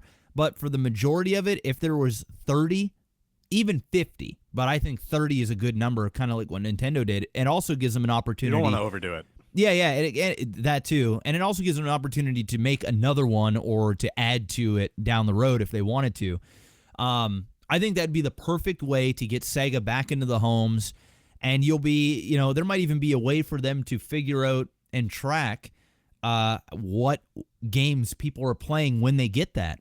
Is everybody just booting up Sonic? Is everybody booting up Streets of Rage? Is there a way you can connect that to the internet or get some kind of feedback on what people are playing and then go from there and say, hey, we sold 1 million of these things and 900,000 of the people that got that all went right to this game, all went right to this title. Maybe that would start to speak volumes and they could use that as a way of launching another game. Because I'm thinking if they did something on the PC side where it's relatively they don't have to invest in any kind of hardware, even if it is something like a NES Mini or whatever. There's a fair amount of logistical backflips to do there that might not be worth it for them immediately. But if they did something like that to start with on the PC, and I know a lot of these games, like we've already mentioned, are like on Steam or whatever, I don't think that matters all that much, to be completely honest with you. I think Sega just needs to maybe find its name again and to give people a reminder of what the fuck Sega is, because Sega's got some good ass shit under their belt. And if they really want to have a full revival, they do need to start somewhere. And I think if there was to be anyone, I'm not saying that they should come back to the console race in the traditional sense, where the last time they tried to enter the console race, they tried to go toe-to-toe with PlayStation and Xbox. That's nobody's going to come in and do that anymore. What I think they could do if their PC venture with no hardware is successful over time is take a similar route again to Nintendo, who's going on the cheaper end of the spectrum, handheld-related stuff. Sega's already done handheld and did it. Game Gear was fire. Other than the fact that you literally burned through $500 in fucking batteries in a single half hour. Other than that, Game Gear was really nice. They've been there, they've done that, and I think Nintendo is already Nintendo is proving currently that people actually want to have a hybrid. They don't necessarily. There's a market that doesn't necessarily want to be using a phone to do their gaming, but they also want the mobility of a phone to do their gaming. Whether that's for they're getting on a train to go to work, or they're traveling on a plane, or they're in a car with the kids, or what have you. And I think if they start on a platform side app on the PC where they have all their catalog and they're promoting their new games on the same app, and they build that up, and it's something that's easily transferable to a handheld related device like that can take the experience from one to the other and keep it all in the same house, just like Nintendo's been slowly doing. It's just that Nintendo's been paving the way. Nintendo's been taking all the falls. They've been the ones getting fucked up because they've been taking the risks. If Sega allows Nintendo to take the risks and then say, we're just going to take the good stuff from this, I think if their plan is shooting out to 2020 and beyond, I think that might not be the worst thing to do. I'm really interested now. The fact that they came out and said they have this roadmap to 2020, I want to know what the shit that actually means and what that eventually boils down to. I think the road leads nowhere, dude. I'm going to be honest with you. That's what I'm saying. That's what I'm saying. Bumfuck Nowheresville. Absolutely. Talk about a big title coming back and then nothing coming out. I mean, I want to see Sega do well because there are a lot of games that were on Sega that were great, but I don't have a hell of a lot of faith in Japanese developers. Period. I just don't. You want to know something? And I'll leave it at this. You know what? Part of me just hope Sega never makes a comeback because my memories of Sega are good. The games that I played were great, and they never really fucked their franchises up. It all kind of stopped on a high note. Streets of Rage 2 was great. Gunstar Heroes is great. Jet Set Radio is great. Sonic was great, and that's the one that they kept going, and they kind of donkey shit. And there were a couple of titles throughout the years that had some good value to them. Good. For sure. They're not all bad, but it's one of those things where it's like a movie franchise.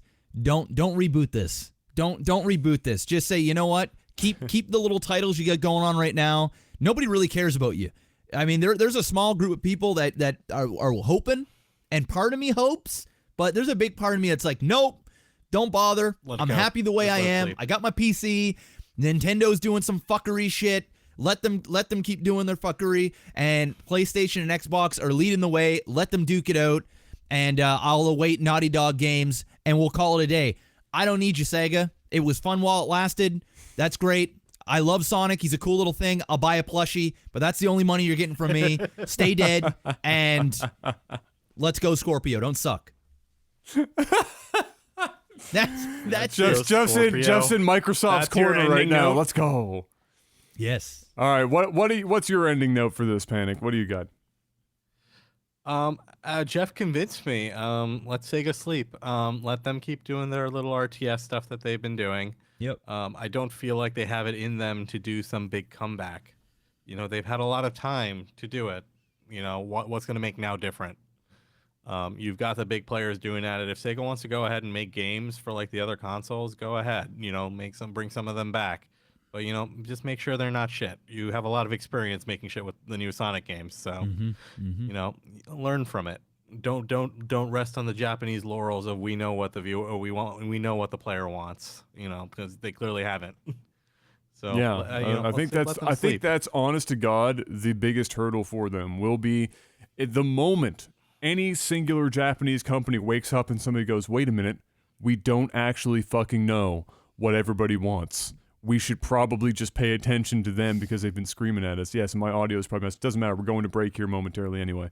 But with that, I wish them all the best. I hope they make a comeback. I'd love to see Sega come back and not be ass, but it's probably not going to happen. But a man can dream.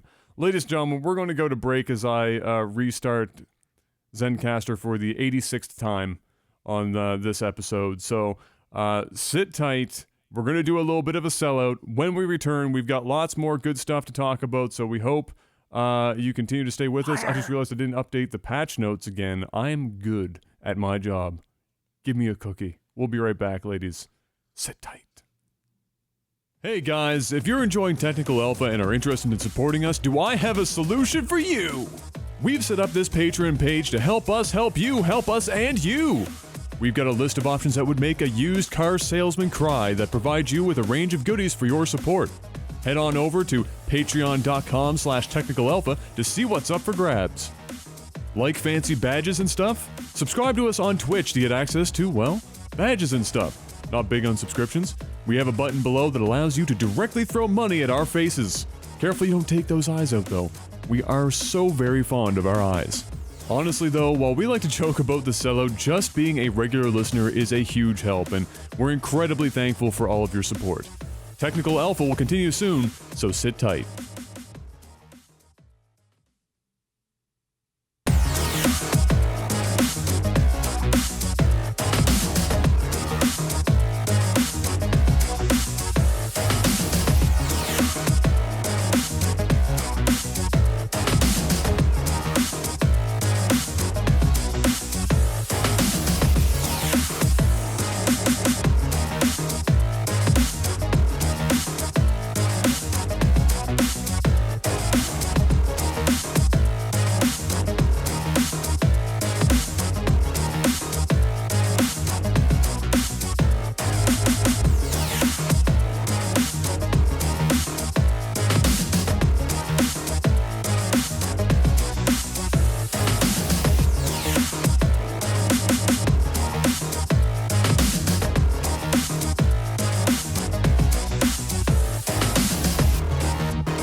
ladies and gentlemen, while I say these words that we are back, I am looking closely at the faces of both gentlemen to make sure that everything is okay, and we're fine for now. But for how long?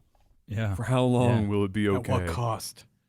At what cost? Yeah, before we get Roughly started... $20 a month, actually. Before we get started, yeah, no, we're getting money back. Before we get started, I want to give a shout-out to everybody on Patreon. We're going to release another Retro Versus next week, right? I think it's next week. It's I just did the edit today and uploaded it, so we can release it whenever. We could even release it after this cast is done. I can edit it and have it up and good to go. So when people are listening to this, they'll be able to know.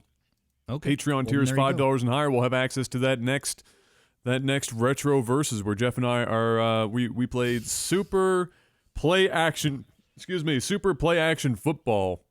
And I also got 2 Nintendo controllers, so I do have those now too. So I got those. Yeah, have we confirmed working condition? Yes, they're working. So we're good to go Can on Adam's that. hands actually hold them without breaking No. himself? No, literally not. impossible. I almost killed myself on Tasmania. The next time we get together, we will do regular Nintendo. So yeah, if you guys want to go check that out, $5 or higher on Patreon will get you access. You can view those by heading to our Patreon. It'll be under your feed. So go check that out. Also, Panic, you should have the deliverables soon. Yeah, I actually have a date for them. They should be coming around the 26th or 27th of May. Okay. And then I will work out the packaging and the photography for all of that, and then we will be starting to send those out shortly thereafter.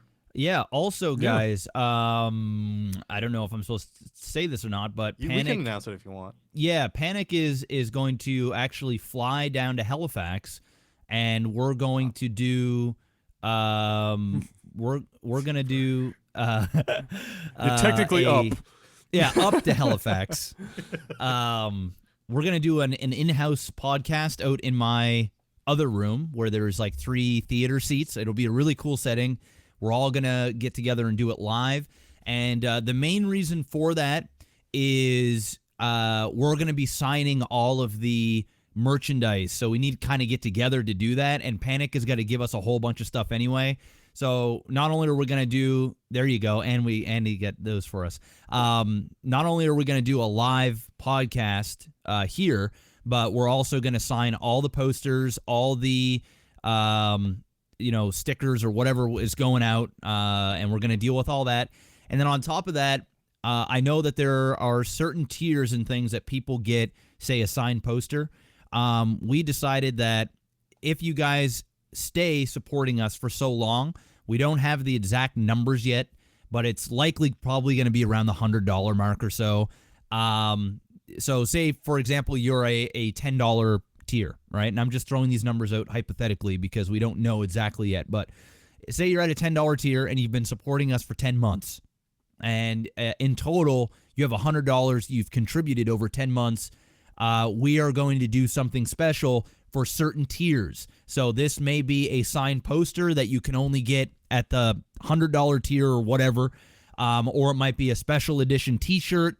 Or it might be a special pin or something. We're going to figure something out because there are a lot of nerd ballers out there that are supporting us, and we love you, and you're going to get all your special things and your, pretty awesome that nobody else can get. But we also want to give a little bit more to the people that are staying behind us while we continue to grow this podcast and allow us to keep doing this for so long. So, just because you're not throwing $100 a month or $50 a month, even if it is $1 or $5 or $10, know that there will be levels to this shit, and you will receive some other cool stuff once we hit those benchmarks. So I wanted to do a little shameless plug there, but also inform you guys that we haven't forgot about you. Everything is ordered, and it's coming, and Panic will be coming up to Halifax. Yes. Want to know what I learned about coming up, though? Traveling to traveling to Halifax sucks. Big time. Yes, it does. Yeah, it's a not destination fun at all. place. It's the flights are expensive, and there isn't many of them. Oh yeah, and it's just that simple. Yeah. So, There it is. Almost So let's double the continue cost on of with the running. second half. Let's roll. Yeah, no, that's all good stuff. So you guys can to look forward to all of that, of course. But for the second half, as always, we've got lots of not necessarily gaming related stuff always, but this time we do have a bit of a tie-in here. Just in the last couple of days, it was announced that apparently Netflix is going through with a Witcher series. So let me preface this by saying that I am amazed with how much in-house content Netflix is currently producing. It is insane to me. It is an enormous amount of content, and what's actually more impressive to me is the average quality of Netflix content is actually really freaking good. Like, there's not a lot of terrible shows produced by Netflix. So or movies, exactly. Yeah. And so if there was going to be a place in which a video game related series is going to exist, I'm okay with Netflix being the one to take that initial dive and go with it. Now, I should say that it's not necessarily based on the games. It is based on the books that the game is based on. Yep. So here's the thing, though. I have read three of like the four whatever books are out. One of them is like a collection of short stories of them. I have actually read them. And the games are very much the same thing. The first game actually has a lot of the characters in the games are ones from the book, and they are faithfully represented. It's not like they just took a lot of creative liberties. Like, the characters that are in the games are all there. The descriptions are actually very similar, like Geralt and all the other characters. Very, very, like, the games are very faithful to the source material. So overall, I think they're going to do a good job with that. The big one, though, is for Netflix, they brought on the author of the actual novels as a creative consultant on the entire series. Okay. I mean, you kind of have to. I mean, you're. Well, that's it's the thing. like they like other film producers have tried to make The Witcher before. They've had 2 attempts where they tried to make a TV series and a movie before, and they bombed horribly. So much so that the author literally said, it's Lent. I can't actually say swear words for how bad these turned out. So like Netflix actually said, we want you to consult with us and actually be a part of this project. He wrote these books like 30 years ago, so it's all well matured source material. Coming from somebody that never played really any of the Witchers, Adam convinced me to try out the first one years ago, and I did play like 6 hours of it or so. They're very dense games. Yeah, I never really got into them, and I have to say, I'm just by how well The Witcher does, like in terms of selling games. Anybody ever say, guys, should I try The Witcher? People are like, oh my fucking God, yes, Jeff, please play The Witcher. The Witcher 3 is the single greatest thing since sliced bread. I'm hearing nothing but good. I haven't yet to hear a single person tell me that The Witcher sucks. It doesn't exist. I haven't heard it, and I think if anybody tells me at this point, they're only doing it out of spite because I just said nobody's ever told me that The Witcher sucks. So not only... What is it? Oh, go ahead and finish your thought. I would actually argue I have some cool things to say about The Witcher after that. Okay. Go ahead. I not only think that if there is a video game, or I guess it's really a novel, because it's where it kind of began, the novel series. I think if there is a novel to TV adaptation that is also in the video game world, and where it's really got its big notoriety, I think The Witcher's perfect. Not only does it play, and I'm just looking at just the concept art and the way the game looks, not only is it a little bit of a play towards Game of Thrones, because it's got a Game of Thronesy look to it. Now, I haven't played the game, but it's just looking at it, like I don't even know the main character's name, just looking at the dude. He looks like what's his face? The Jaime Lannister, if he had gray hair. Like, I can see sort of him playing the character. I'm loving the concept art. It's very Game of Thrones-y, and that's the new thing. Everybody wants to be like Game of Thrones because it's the big thing. And I think that this here serves its purpose. It would do well as a TV show. If they try to make a movie, it'll be a disaster kind of like everything else they try and do. But I think a game like this is going to do well over 30 episodes, right? I think it's gonna be able to dive into the story, the characters, the world building, kind of slow burn it. It seems action packed. It seems very mysterious. I like that, but it seems rugged and dirty almost. I love it. I love this idea. I'm excited. First Netflix series I've been excited about in a very long time. Let's wait to see who the director is and who is cast. That's going to be the big thing. The big thing on The Witcher is it's actually older than Game of Thrones by a couple of years. Not by much, but a couple of years. And it's actually, I would say, equally as gritty, if not grittier in a lot of different aspects. The Witcher is a lot more about the monsters and just a lot of politics and stuff, but it's not as politics and king making as Game of Thrones. So I suspect there's gonna be a lot more action. Let's also make the distinction to my knowledge that this is a Polish author, correct? I know one thing. Zencastr sucks ass. I'm just gonna throw that out there. Oh yeah. Wait, what sucks ass? Zencastr. Oh, I'm fucked up again. Oh yeah. All the way. Oh man, I'm about to name this cast something anti-Zencastr just for the biggest. No, you're going to because it's the last time we're ever using them. You're literally going to say fuck Zencastr. That's going to be the name of the thing. Okay, I'll be right back.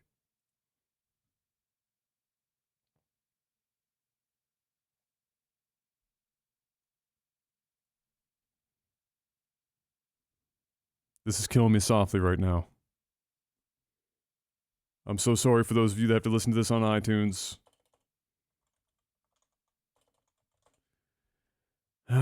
We're trying. We tried. We tried to work the whole thing out, but apparently that's not going to happen.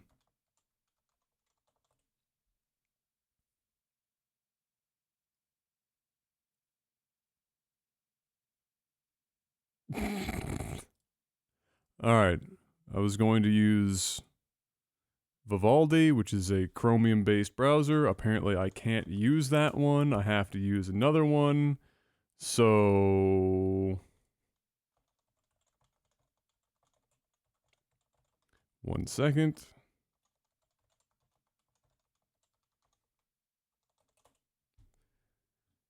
We're getting there.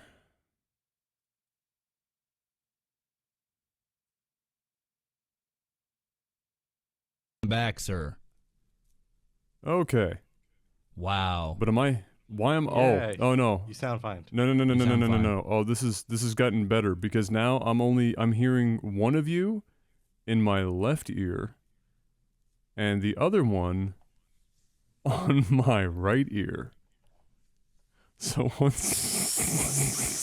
one fucking job this app has. One job. Second. We're not. 1 second, I'll be right back. Oh my god.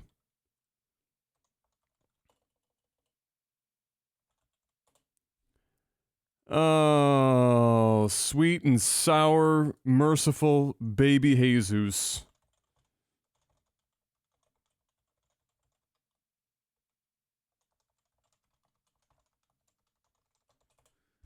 We pay money for this. I just want that to sink in. Alright, I'm back. Thank God. Oh, you're back. Okay. Alright. So anyway, Polish author, correct? And these are the Witcher series is based Polish film house. Right. So it's based the Witcher thing itself is I believe based on Polish lore. Correct?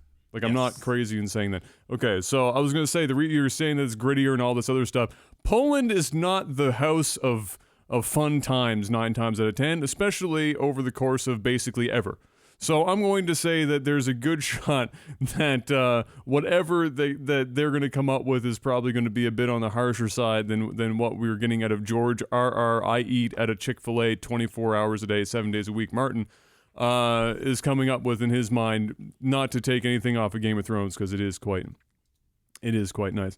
So I wonder how far they're gonna take it though, because a lot of the books had some pretty interesting scenes in them. So I wonder how far Netflix is gonna take it. Like, because I mean, what's the are they gonna go full HBO? Yeah, well, what's the craziest thing that Netflix has got going right now? If you can think of it off the top of your head, like as far as a Netflix in-house thing, Everything. I mean, they've got like a bajillion series. No, but I mean in terms of like, I mean in terms of how Narcos, how Daredevil, dark all of them had some pretty sex, violent the scenes, whole and they got pretty thing. dark. Yeah. They never went. I mean, they never they've went got too far with the sex stuff. No, they went. I mean, but they have. What's the one about suicide called? 13 Reasons or something like that. I think. Oh, 13 Reasons Why. Yeah, so that's coming back with another season. So obviously, if they can tackle a topic like that, I'm going to assume that they can attack the whole. Oh yeah, they've got sex rated R thing. series and shit. Like that's yeah, fine. exactly. Oh, yeah. Yeah, so I think it will probably be fine. I'm excited about it. I like Jeff. I'm particularly interested in who they're going to cast. Yeah. I saw some people suggesting what's his name, Mads. Fuck. Mads Mikkelsen or whatever. Yes. Yeah. I saw some people suggesting Mads for Geralt as the lead, which I could kind of see. I guess. Pull it off. He might be a bit old though. Yeah, he might be a little past where he needs to be for Geralt, but I can see where they're going with it when they suggested that. I don't personally have anybody I can think of off the top of my head that suits Geralt. I see Jaime Lannister, man. That's who I see. Do you? I literally see. I don't even know the guy's name. Who plays Jaime Lannister? Because he hasn't played in a whole lot of stuff. A few movies. He can definitely hold his own in terms of like being on the screen. I just see him. I'm looking at the character right now. It literally looks like him. It actually looks like him. You put some makeup on Jaime Lannister, and I know I'm probably projecting a little bit here. Okay, I don't know, and by a little bit, I mean I'm probably projecting a lot. I don't know if people want to see Jaime Lannister also play Geralt. Yeah, but by the time the movie comes out, the Game of Thrones will be the TV show comes out. Game of Thrones will be wrapping up. They are planning to do. They have planned 4 spinoffs. I highly doubt that Jaime's character. You never know. I mean, I don't know if you would. So I'm sorry. So I just saw somebody in chat say Dolph Lundgren. No, not a chance. Not even. Oh a my little bit. God! No. I mean, I love Dolph's a great dude. That dude is awesome. But no, let's not go there. But that was. I'd that be okay kind of with them struck me taking funny. some no-name people too. I want no-name people. Yeah. I don't. Yeah. I don't. I want an actor. I want some big names, but I want some no names too. I want the big names to be like not up front. I mean, well, think about it. It's TV. I mean, what kind of big actors are you really going to get in there? The type of I wanted once again, I don't know why I don't know this guy's name, but I think somebody with the notoriety of Jaime Lannister, somebody that is known, that has held up a TV show or have been in movies or whatever, that people know him, that are going to get people to watch the show, and then kind of have a supporting cast around there, maybe some newbies, maybe one good character or one kind of known character in there that makes an appearance. You throw in what's his face, Hannibal Lecter dude. Man, why can I not think of names right now? It's one of those days. You throw in like Anthony Hopkins, kind of like how he is in Westworld, where you get a seasoned actor that isn't big in movies but can definitely act the hell out of the thing, give it some legitimacy, give an important character or figure in the show, but kind of have a middle of the line. Yeah, like even somebody said in the chat, like a Sean Bean or somebody that is known enough, but not obviously. You're not going to get like a Brad Pitt or a Tom Hardy or somebody to come in and do the show. You're just not going to get that. Period. They're not going to go down to the TV level. I don't care how big Netflix is. You might get some one-offs like Idris Elba did for a movie and things like that. But for the most part, even all these Marvel, Idris Elba did TV.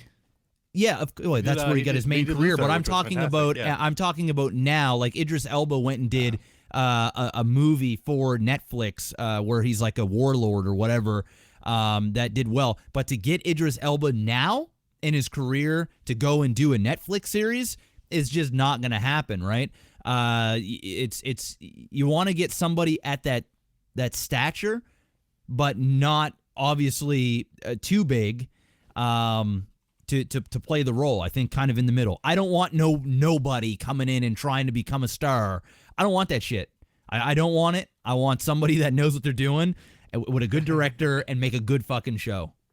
Because I don't know the character anyway. I need somebody to make the character their own.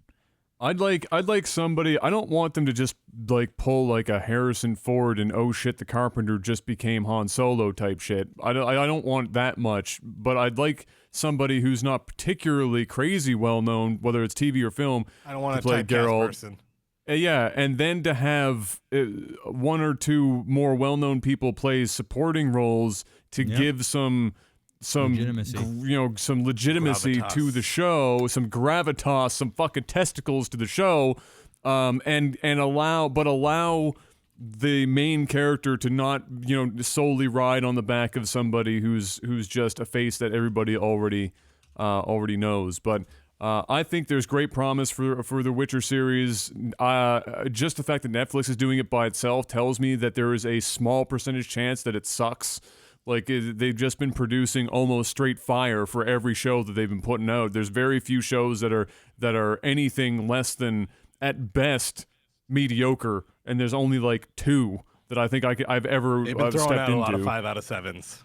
Exactly. So I think it's something that most people can definitely look forward to and not worry about it like a video game movie. I think people's biggest hurdle for this one might be they're going to look at this like a movie where all the game movies have been. That one's been hit or miss. Publicize that as a game. Yeah, I think they're going to be like this is a new thing. Yeah. The video game movies have been Russian roulette with 7 bullets full in the chamber, 1 missing. Yeah, they're just going to be like based on the novel by. They're going to say the fact that it's coming from novels and the fact that Game of Thrones exists. And the fact that Game of Thrones is on its way out, this is going to just any doubt that people will have, they're just going to give it the benefit of the doubt, and Netflix is going to produce a really good show. So I am, how I see completely this all the way for it.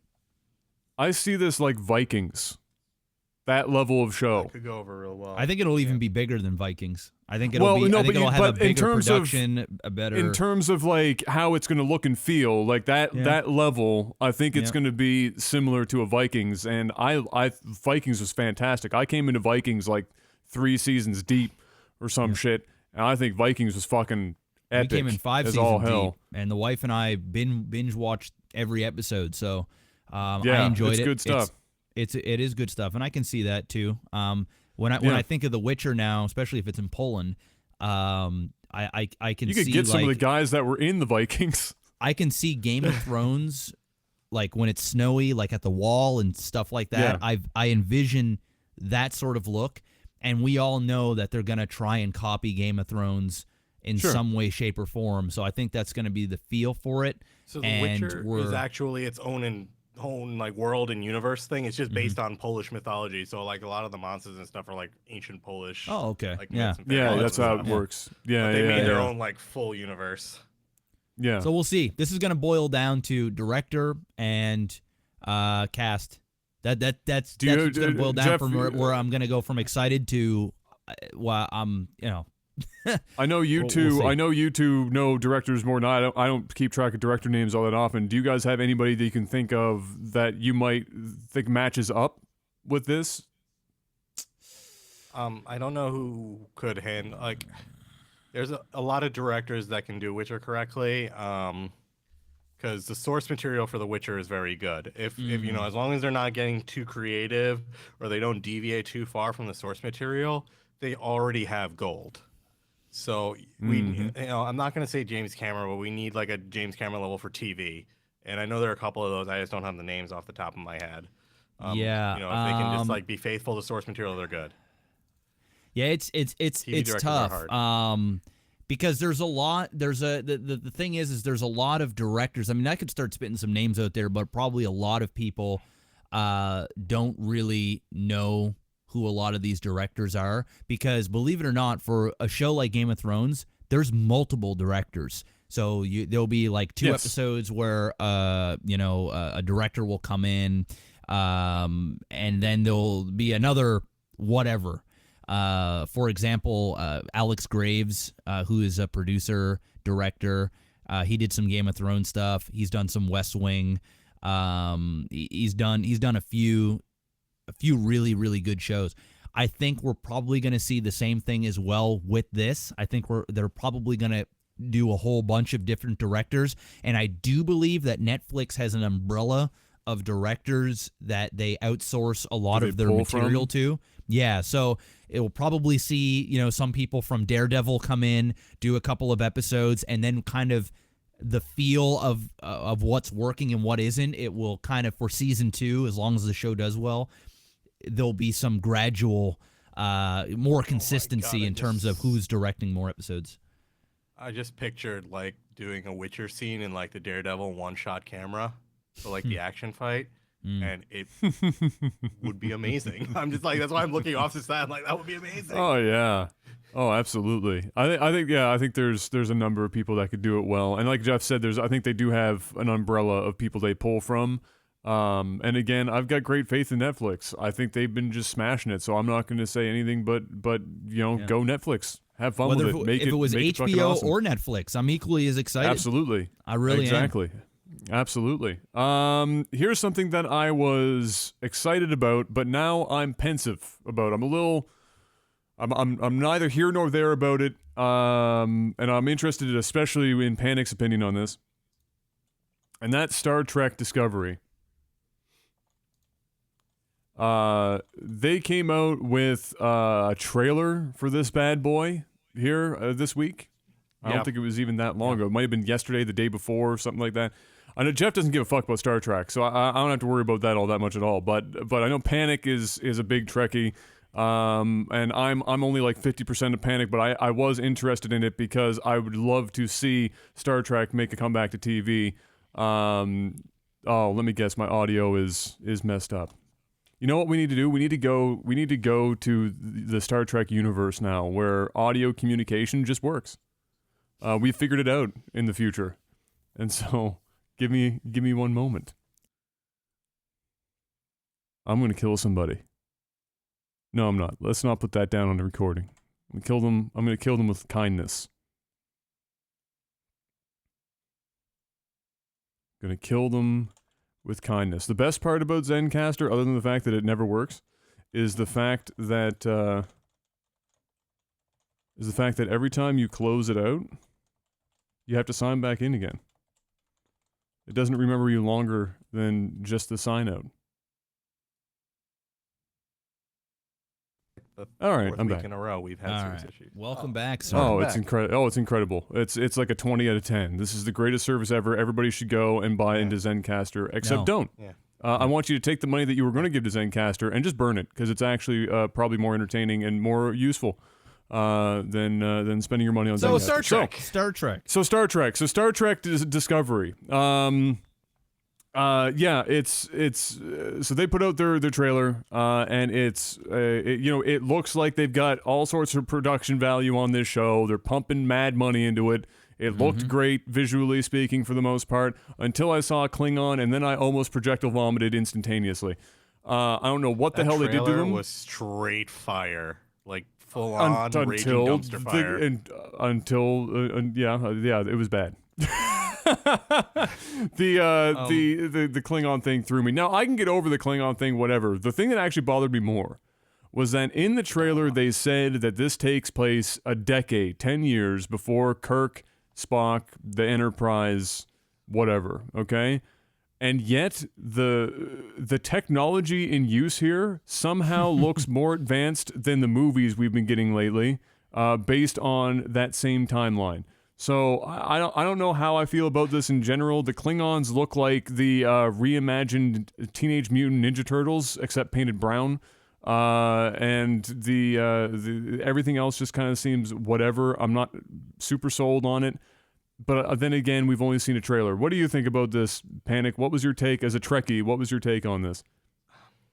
Look, at this point, Star Trek has kind of gotten to the point for me where they really, really need to let go of the old canon and kind of start doing new canon again. It's fine if they want to say this takes place in a certain year, but there's just so much lore and history in different universes at this point. It's getting really cluttered. Like, you have the movie universe, let that be the movie universe. You have the TV universe, sure, you want to place this, say it's a spiritual successor, but it's taking place, at this point in time, and just let it go, because Star Trek was made when technology was very different initially. It's got a very different feel now. We've come so far technologically that, them saying, oh yeah, it's like 300, 400 years in the future, I'm totally fine with them like kind of doing the visual retooling they did. And with the visual stuff that I saw in the trailer, I was really cool with. I'm fine with it. Yeah, the ships look more advanced. It's the things that I would expect to see hundreds of years in the future. And it looked pretty, and I'm fine with that. Star Trek needs some flair to bring people back. It can't be as cerebral as the older series. This is not going to draw on people. People don't care about that stuff nowadays, as tragic as it is. So they need to have that flair. They need to have that action impact. The thing that really, really upset me about the trailer was actually the dialogue. I hope the show is not as overly dramatic all the time or as built up as that trailer was. And the dialogue was just horrendous. Like, it had none of the intelligence and none of the other stuff that... You know what the best Star part Trek of the trailer have. was? My species was like that formed one. over That's the one time that comes to mind. specifically for one thing only, and that's to sense death. And I sense death coming now. And I was like, "Are you? Who wrote this? A 5-year-old? The hell kind of writing was that?" So them reimagining the Klingons, I'm okay with. Yeah, they look a little bit weird. Yeah, it's fine that they look alien, because guess what? They're friggin' aliens. That's what the Klingons are. So, them reimagining it, yeah, maybe Klingons don't have the long flowing hair and braids like they did in the 70s, 80s, and 90s. They don't look like Worf. They're not that humanoid. They want to have that foreign. They want to have that menacing aspect. 'Cause guess what? They're fucking Klingons orcs, dude. They're brown they're going to fucking be the antagonists orcs. on this. So, if they want to reimagine this stuff, I'm fine with it. But again, Star Trek was about the storylines they tell, the human condition in the future, that sort of thing. This doesn't look like it's going to meet that at all. So I feel like it's going to be some other action fest, and they're going to miss the mark. Again, I hope the dialogue is not as bad as what we saw in that trailer, because that was just garbage. Bad. It was bad. It's as What do you good think, as Mr. Jeff's Black? voice As somebody acting who from has his game. literally zero investment in Star Trek, like That's almost not true. less than zero. That's not true. Well, that's not true. Well, I thought. I thought. So what is your take on it then? Might not be a hardcore I really Trekkie, but he likes enjoy it. the films. Well, I mean, a great TV show deal. wise, yeah. Well, I mean, I'm a Star Wars guy, and Right. I can still enjoy Star Trek and Absolutely. and enjoy Star Wars. I just think that the story is more compelling in Star Wars. I think the lore is more compelling. I think the characters are more compelling. And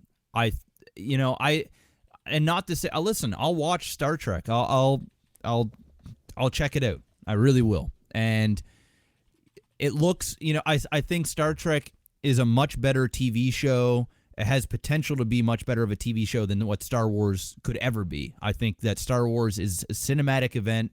I think it plays much better on the big screen, although the Star Trek movies are nothing to frown about. I really enjoyed them. I think the cast is great. The directing was great. It looked wonderful. So I have a lot of fun with those, and I go out and see them on release every time. In terms of the TV show, there's something about the Star Trek TV show that just rubs me off the wrong way. I tried to get into it. I've tried, Deep Space Nine and all these other things, and there's enjoyment to them. I can see why people like it, but I almost feel as though Star Trek has got some kind of stink up their ass. It's almost like they're this. It's almost like a white horse type thing. It's almost like they think they're smarter than every other sci-fi They think that they're more intelligent than any other sci-fi, and that may have been the case before, but they haven't raised their level. They haven't elevated themselves as a brand. Been a TV series in what, like 10 years? Yeah, I feel as though that may have been the case back then. That may have been a good argument. You know, Star Wars are for people that just, you know, want to go and feel good, and it's boom boom and that's the show. You know, Star Trek is more in depth. There's more thought provoking. There's more there, you know, and I get that, but I'm just not meh. And before you go, Panic, because I'm not done yet. Before you go, I also want to say that I am sick and tired, because I watched the trailer. I am sick and tired of these female infested TV shows that are just so driven by female characters. It hurts me. And I'm not, listen, you guys can call me chauvinistic. I don't give a shit. All right. And I'm feeling the same way about Star Wars. Listen, I'm all for strong, powered women in movies and shows. But when I'm looking at Star Trek here and I'm seeing the whole crew and I'm seeing like 4 women there, I just don't give a fuck, because I don't care about I want characters I can relate to, and I'm not saying, listen. Can you not relate to a strong, independent black woman, Jeff? No. And I don't want to relate to one. And listen, I'm all for having strong women in movies and shows, and it's great. They add something to it, and they in fact, there's shows where they make it. Look at Game of Thrones. I mean, pretty much women run the damn show, and there's phenomenal women characters. But I think that there's some weird trend going on. I know that there's a weird trend going on where people are rebooting movies, all with women, and to be honest, they're not doing very well. And they're also now shoving more of this girl power. It's like they're trying to hit this women demographic, and I get it. But man, when I see every fucking character almost a woman, it's like I feel as though I'm getting an inject of estrogen the moment I watch the show. Like, give me some men in the show and have your women, but Jesus, okay. So that's where I'm at, and I'm wording it in a way that people are gonna be like, dude, you know, blah blah blah. I'm tired of it. I'm fucking tired of it. I want to. I think okay. So I'm on board with you. In touch with his feelings to a degree. Okay, so with this whole thing, I think we talked about this before when we talked about Ghostbusters weeks and weeks and weeks ago. They went too far.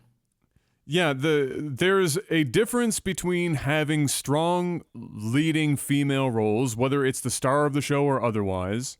Yep. And then doing it for the sake of having females in every role, to hit the female, train that the world seems to be on, right? Yeah. It's not that for me anyway, there could be an entire show of fucking women. I don't give a shit. If it makes sense, if it feels like they're not forcing it, if it feels like they're writing it all in just so that they have a higher percentage female demographic on the show, so that they can say, look at us, we have all these strong female roles on our show. Great. And I feel bad for TV shows and movies that are trying to do it legitimately, and get lumped in with this whole thing, because it's hard not to want to paint everybody with the same brush, because there is a trend that's happening right now. And obviously it has to start somewhere, because let's be fucking honest, it's not like guys haven't had the fucking spotlight for a fucking 100 years almost of film at this point. It's been dudes, sausage fest, occasional women, blah, whatever, but it's usually dudes that are writers, directors, producers, stars, co-stars, and then every once in a while you'll get like a woman that comes up, and then even because it's so rare, people are still going, yes, a woman is finally doing something of value in film or TV, and oh my god. So, it has to start somewhere, and does a lot of the stuff that's happening right now feel ham-fisted and fucking forced? Abso-fucking-lutely. Yes. But I didn't see that necessarily with the Star Trek trailer. Wow. There How were did you a lot not of see that, man? There were a lot of women going on there, but I didn't feel like it was another Ghostbusters. And I need to see more than just a single trailer before I feel like Star Trek Discovery is a feminist romp. I need to see more than just the one trailer. I'm okay with leading Star Trek females because my favorite Star Trek is Janeway, and Janeway wasn't forced. Janeway was just fucking done really well, and she's my favorite captain out of all the captains.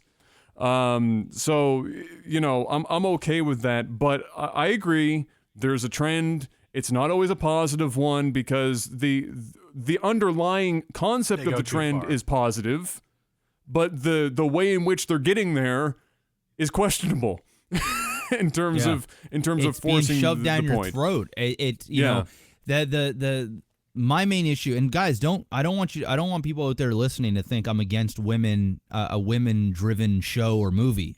That is not the case. I mean, I really like Orange is the New Black. I love the Game of Thrones. My favorite Game of Thrones characters are female, besides Jon Snow. I mean, I love me some Jon Snow. But, there's a lot of movies and TV shows out there that are female-driven. Jessica Jones. A lot of it is great. But I feel as though it's like a show like this that it was just force-feeding women at me every second. The only dudes I was seeing in there were like alien guys. And it's okay, I guess, but that's what I see. And I feel as though they can't just give us a strong character, a female character, a captain. I don't care.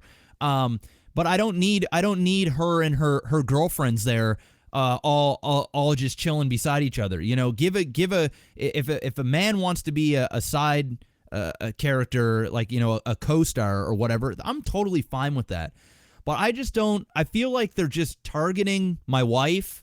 I feel as though they're paying, they know that they can pay actresses a lot less money than what they will have to pay a male actor, which, again, is a problem in Hollywood, period.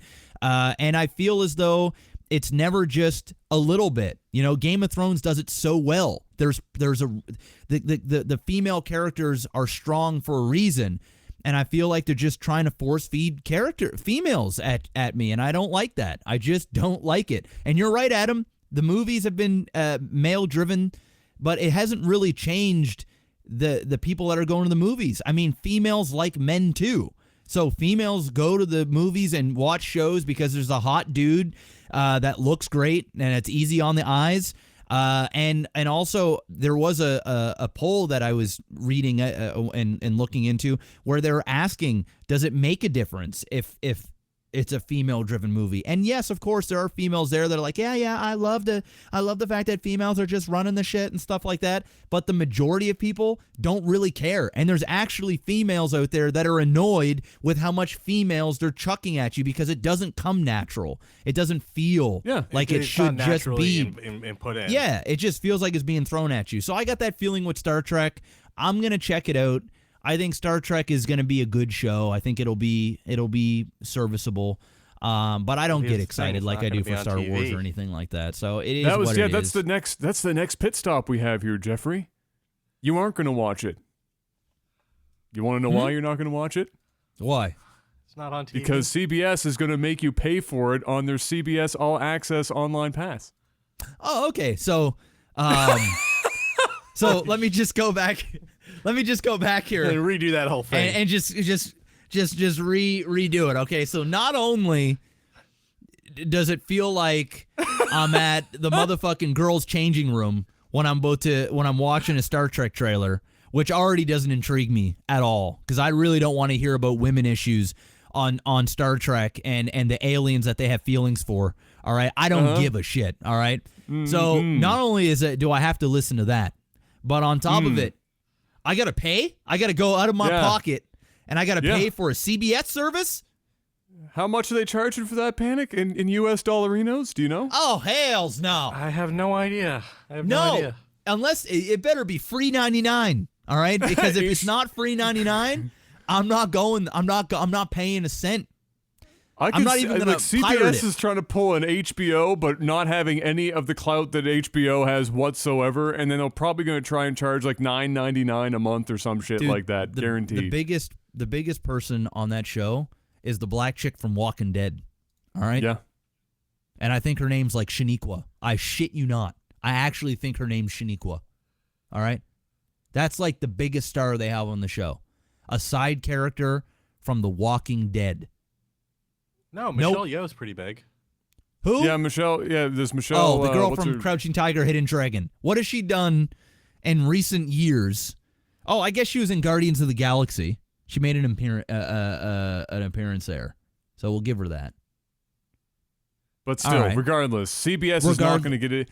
You know what's going to happen? You know what's going to happen? For a very short window of time, Star Trek Discovery is going to be the most pirated TV show on the planet. Yeah, and then it's going to fail because they're not going to make any money, and then it's going to Because get they're not canceled just after putting one the season. fucking thing on TV. You can't do that shit. Like, what the fuck? CBS, come on now. Man, why? What else are you going to get for CBS All Access? I mean, it doesn't even have to be on Netflix, but I mean, CBS, you got to know your fucking place. You're not HBO. You're not Netflix. You don't have anything else going on that people want to pay monthly to You're watch. not Star Wars. You're not Star Wars. But I don't Star even Wars think it's could that. do this. Star Wars think could do they're this. Star Trek I can't. think. Well, sure. Well, they're trying to. They're trying to make Star Trek. Budget HBO. They're trying to make Star That's what Trek. they're trying to do. Well, but they're trying to make it give this be their window to try and attempt to be HBO. I think this is going to be their pilot to can CBS make shows like HBO and charge a premium above a regular cable package for people to actually pay for it. The problem is here, you might want to start with more than one fucking program before you actually go out and do that, because people aren't going to really. I'm sure the people are going to. Obviously, there's going to be a section of people that do it. But holy crap, is this ever going to be pirated to all sweet fuck? And then they're going to complain about it, and everybody's going to go, "Well, what did you fucking expect? Like, really, what did you expect?" I'm just so unexcited about this show now. Like there was like a little glimmer of me. If people pirate HBO, and HBO has fire, they have so many good fucking shows. And if people are pirating HBO shit, what do you think it's CBS is gonna fucking pull I didn't even down? know they had a fucking thing to pay for.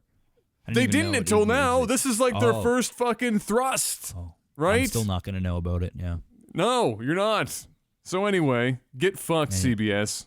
Well, I just feel like we wasted a solid 20 minutes talking about something now that's irrelevant because ain't nobody paying for that shit.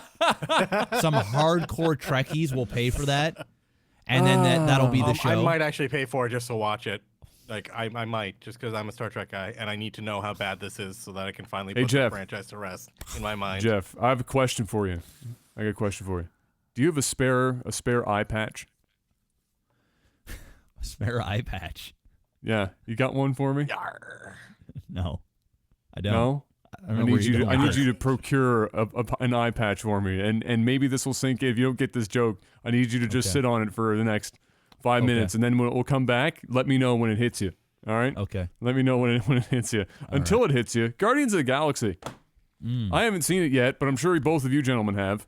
I listen, Adam. Panic and I have been dealing with this Zencastr shit for the last 20 minutes without telling you anything. But if we sit here for another 20 minutes and talk about Guardians of the Galaxy while listening to the shit, do your shit. Is my pop. voice really fucked up again? Oh, it's gotten worse. Beautiful. It's beautiful. It's beautiful. It's literally gotten worse.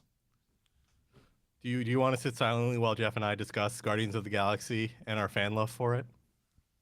You guys do that. Go for it. And then I'll just interject I have almost nothing to say anyway. So you guys just do you, and then at the end of that, before we do tech support, then I'll do the refresh. Okay. So you guys go for it. You can dance a bit on camera for the viewers. Have fun. I believe in you. Go get him, Tiger. Go ahead, Panic. Go ahead. Guardians of the Galaxy Volume 2. Did you like it? Yeah. I don't know if I liked it more than the first one.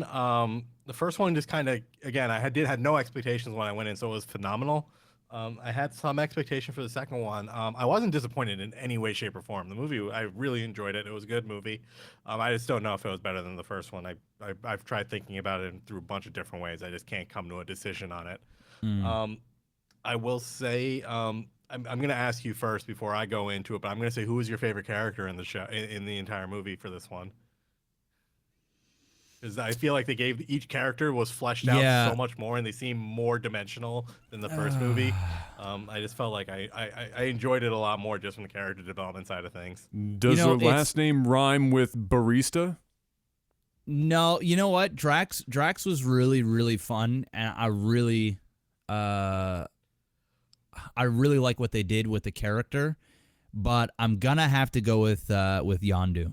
I think he really, Michael Rooker just absolutely murders Killed it. this role. Yeah. I think he stole the show. He has some of the funniest lines. The character development on that character was absolutely phenomenal. Everyone just seemed a lot more comfortable in their roles in this movie. Like, everyone seemed a little stiff in the first one, like they were playing a role. This one actually felt like they were their characters, and they were like really into it, and they felt a lot more looser and natural overall, which I think helped the movie a great deal. And I have to take my hat off to Chris Pratt as well, who for the longest time, probably since the beginning of Guardians, the first Guardians, I was always excited about it. I thought I loved Guardians of the Galaxy. The first one was absolutely incredible, and I'll get into my thoughts on the second one.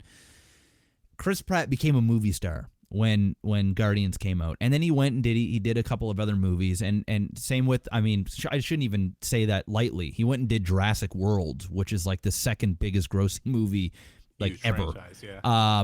That franchise is now massive. He is a superstar now. He's an A-list actor. But what I loved about somebody like Chris Pratt is he really allowed the other characters in the movie to shine. He didn't you could tell that they are a legitimate group of not only actors and actresses, but a family. I hate to use that word because ever since Fast and the Furious, but they really, and that's kind of the whole theme of this movie was family, and we learned a lot about the characters. Obviously, I'm not going to spoil anything, guys, but I feel like Chris Pratt not only he wasn't technically the star of the movie, he allowed everyone else to be the star. I think the whole team was the star. It was a true ensemble. It really was, but yet he was still like a little bit. He still came off like he's the show. Like, he still came off like he's the star of the movie because it was kind of around him. But he allowed everybody to do their thing, and everybody had their moment, so to speak. Everyone had a lot of screen time. I wish Drax had a little bit more because they started to get into it a little bit, and then it kind of stopped.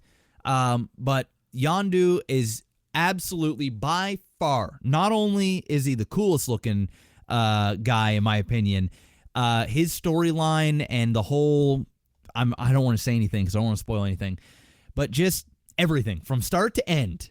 When his character came in, it almost became his show to an extent, and I absolutely loved it. I think Guardians of the Galaxy 2, and I'm going to throw this out here, guys, and I have to watch it again, and I will, but I think Guardians of the Galaxy 2 was the most fun I've had in any Marvel movie. Oh, yeah. Ever. And that is huge considering, I mean, it's not as good of a movie. Super fun movie. Technically, as the first one. It's not a good of a movie as Civil War. It's not, in terms of the package, beginning, middle, end. But what Guardians does well is it is the perfect embodiment of what a summer blockbuster, shove popcorn in your face, good ass time. From the soundtrack to the characters, even though some of the story was wishy-washy, some of the characters, a couple of them I didn't really care about. The sisters, or some of that stuff felt a little forced. Although I can overlook all of it, because at the end of the day, I laughed more in that movie than I did any comedy in the last 3 years. I had so much fun. and I just want to see more. I think this is the perfect second movie in a franchise. Now, the third one, I don't want the same as the second one, but the second one is perfect for a second, and I think once we get all three, we're going to really appreciate the second movie even more.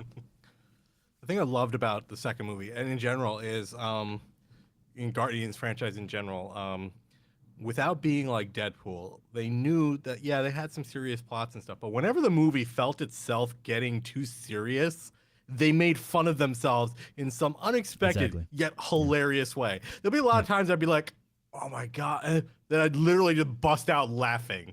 Like James Gunn kind of mastered that with the movie. It's like, oh man, this is really intense. It's here. Oh my God. And you're just cracking up. It's just fun. Like they just, really captured it. Yeah. There was and, like they three didn't take itself too scenes seriously. where I was gut busting out loud laughter. Yeah. Like the real deal. Sometimes you'll watch a movie in the theater and it'll be funny. You're like, all right, that was funny. Or you always got kind of this like smile on your face, and you're just kind of waiting to. It's almost like watching a sitcom, and they've got the laugh track on in the background. You're forcing yourself to have a good time. I didn't have to do that with Guardians of the Galaxy Volume 2. It wasn't forced. It was not forced.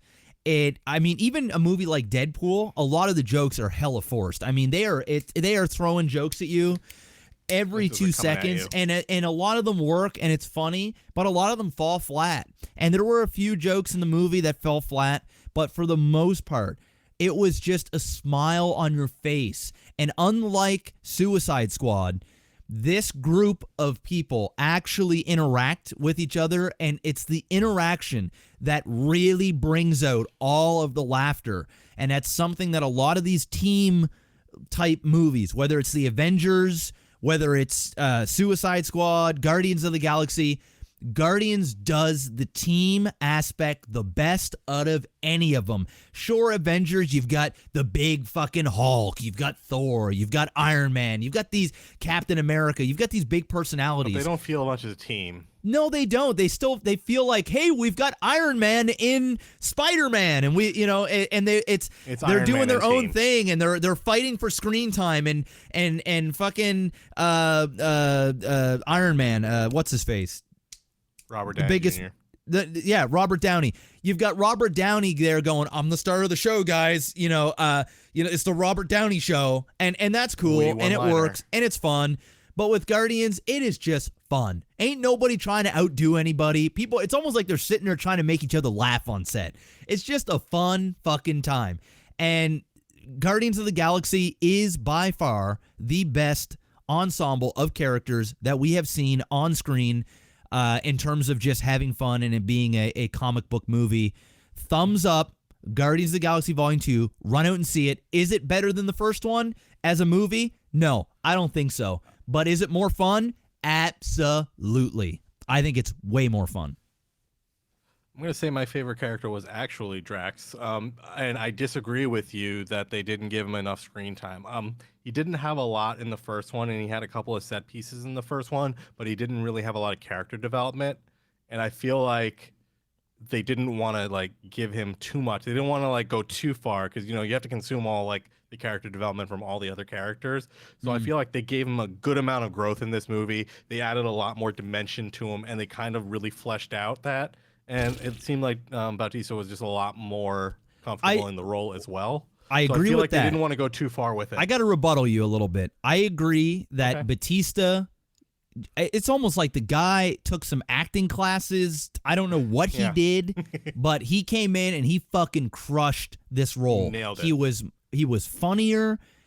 There was that one scene in particular, obviously no spoilers, you know what scene I'm talking about, where it gets into his story a little bit, but that's it. Yep. That there really was no there was really no massive character development, but I think Bautista was more of the development. I think he embodied. Yeah, that's what I mean. They gave him the personality and the growth as just what they saw. His lines were great. Story depth.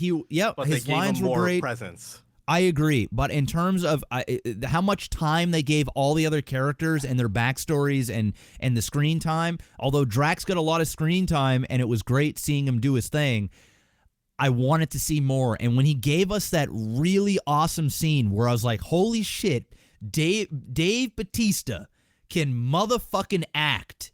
And then it just stopped. I was like, no. I sure thought there's something in the director's cut. I hope there's so. More. I hope so.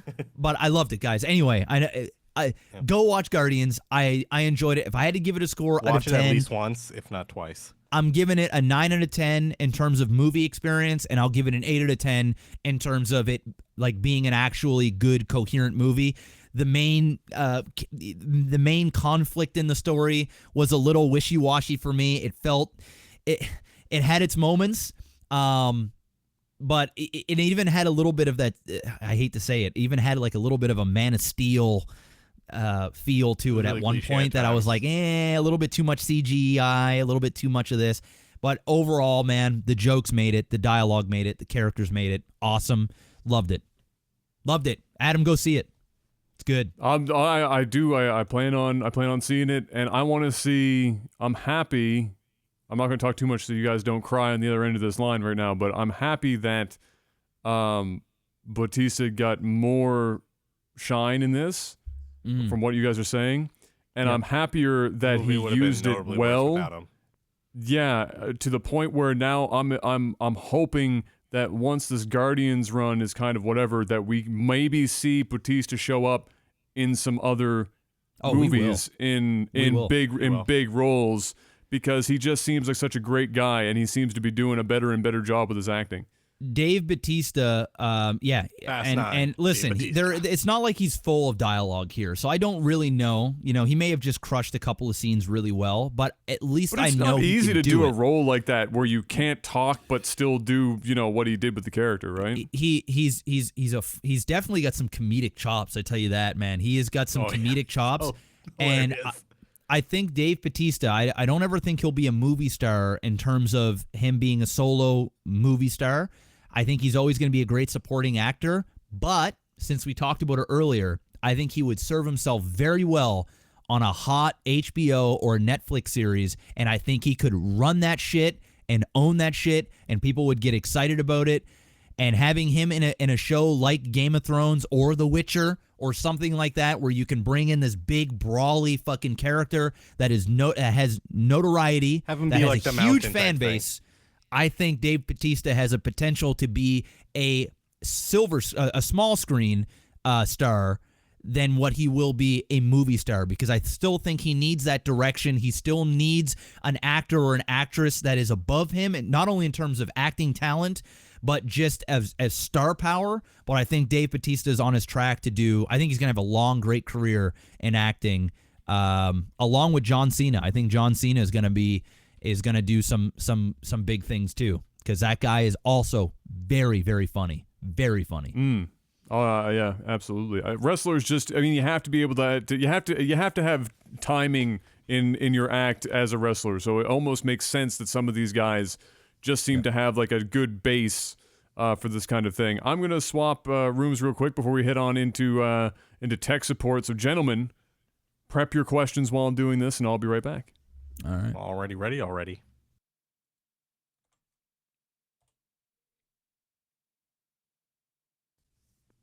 All right. I'm back. Well, that was quick. So, that was quick. Yeah. So, so tech support, ladies and gentlemen. I only got this out this afternoon because I literally forgot about it until somebody tweeted me out and was like, hey, but how many questions did we get? Oh, there's 17.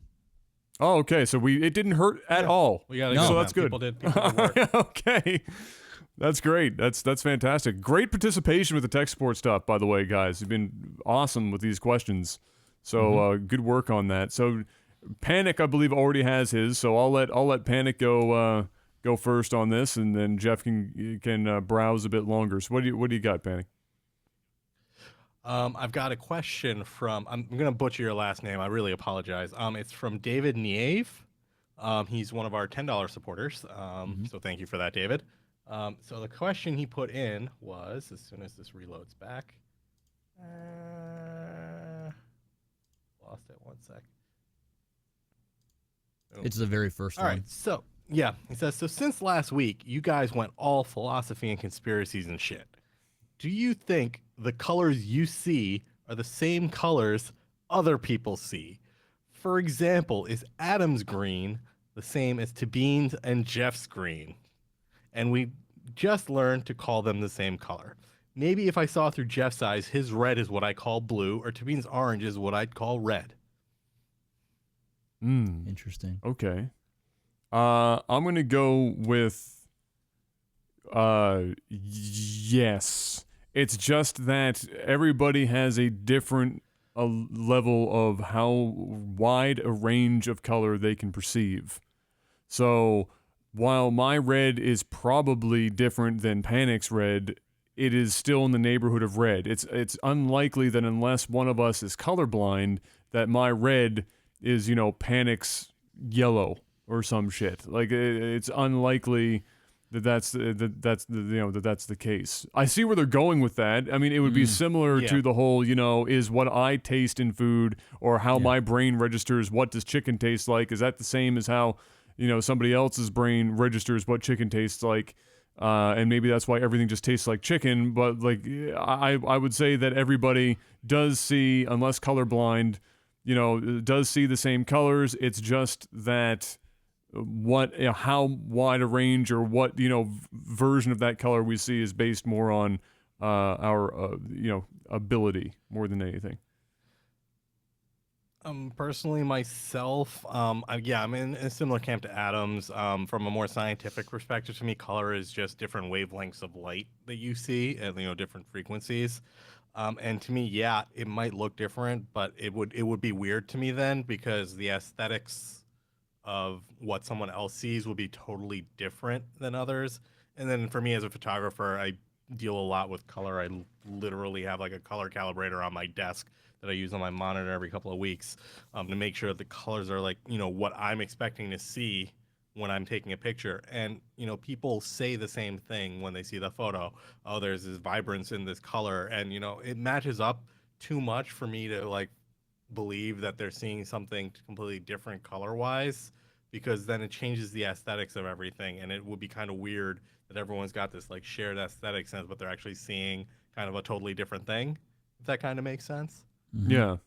Mm-hmm.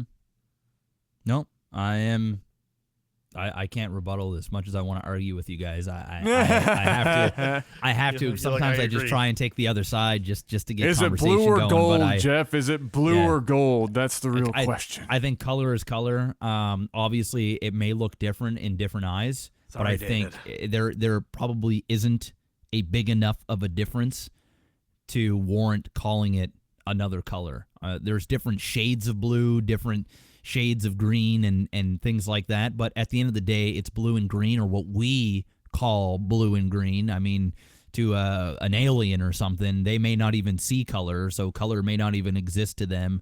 Or their eyes may, what is blue to them, they may only see as gold. I don't know. Or maybe they actually see the wavelengths. I don't know. But at the end of the day, I think for us, it is what it is. Blue is blue, green is green, and unless you are colorblind, then, you're shit at luck, I suppose, if you're not going to be able to see the color. Yeah. I can't really add much more to it. What do you got for a question, Mr. Black? Man, there's not much there that really interests me, to be honest. I guess. All right. I guess just to kind of get Adam's view on this a little bit more, and I guess I can do the same. The world is not flat, Jeff. Yeah, no, we're not going to go there again. We have got a $10 supporter, Mark Blinkhorn. Blinkhorn, that's our editor. Mark. Oh, well, there you go. Marky Mark, who is a $10 supporter and has been doing it now for 2 months. So shout outs to Mark. He said, do reviewers need to 100% games to provide a review? Do they need to finish a game to provide a review? What constitutes an informed amount of play suitable for someone to review a game? I wanted to bring this one up because, well, none of the other ones are really overly interesting. And since Adam does game reviews, and he has not finished certain games and have done reviews, and I do movie reviews, which are kind of the same thing. You're reviewing an experience. Yeah, and there you go. I guess we'll start with Adam. Now, I'm going to just flat out and say I don't believe you have to 100% a game. That's just ludicrous. I think that's only for certain people that are perfectionists. But in terms of I think he means like finishing like the main part of the game. I think. Yes. And I know my audio is fucked, and I can easily. It's okay. We'll deal with it. We'll deal with it. Give your answer. Let's go. Just go with it. Go with it.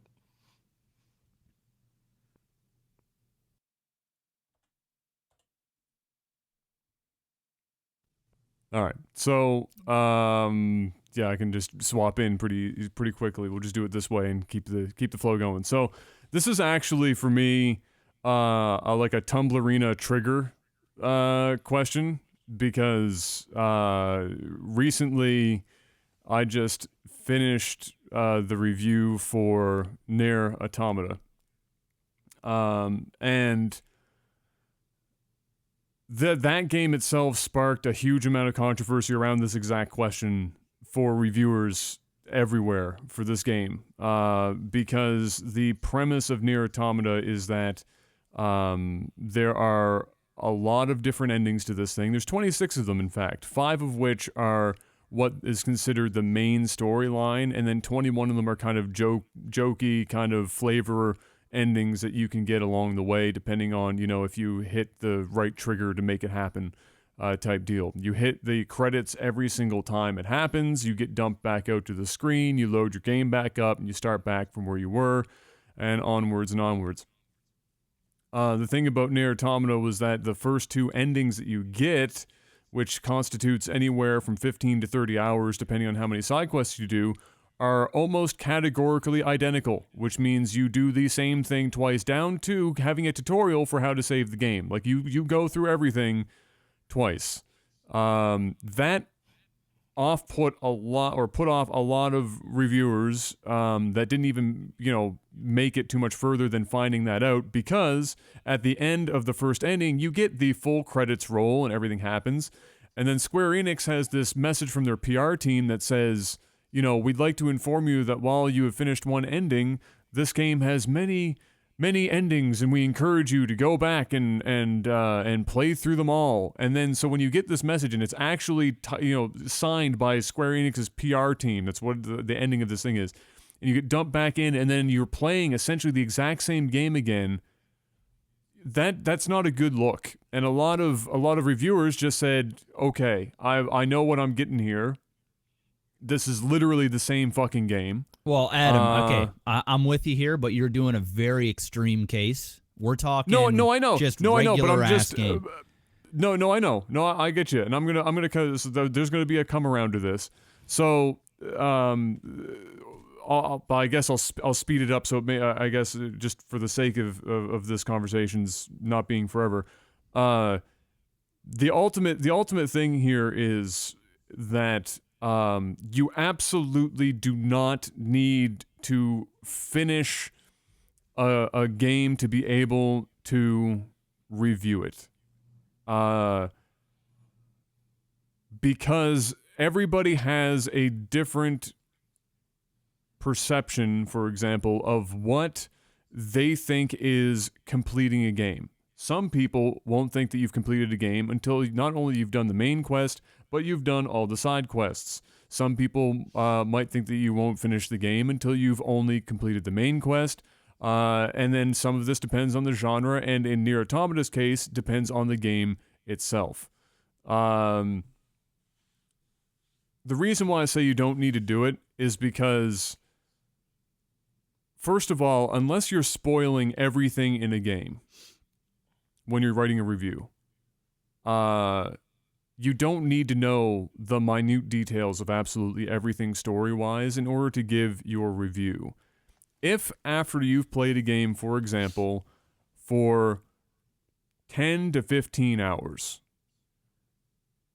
very seldomly will a game change your opinion of it after the first 10 to 15 hours. If you haven't hooked a player in that length of time, or a reviewer, you've given them a good example of what's going on here, it's unlikely to change in any appreciable way. Would it be nice if reviewers did it every single time? Yes. For a number of reasons, reviewers don't have sometimes the time to do that.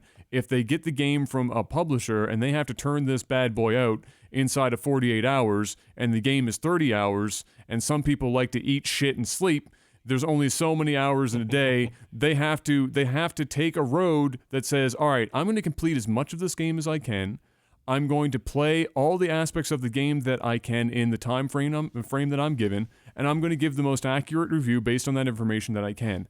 Those reviews, while they aren't what some people will consider complete because they haven't completed the full game, are more than close enough to make a judgment call on a game. There have only been maybe 2 games in my entire life that I have been halfway or further into a game and then have the game completely fucking change my mind in the last quarter of a title. It basically never happens. In fact, usually it gets shittier towards the end. So if anything, a lot of games, and we've seen this more often than we've seen it not happen, reviewers are doing this and we're finding out that they haven't completed the games, but oftentimes the reviews are more positive because they haven't played the game for any length of time. They've only played it for so many hours. Breath of the Wild got this, where a lot of people only played the game for X amount of hours and gave it like a fucking 9.99999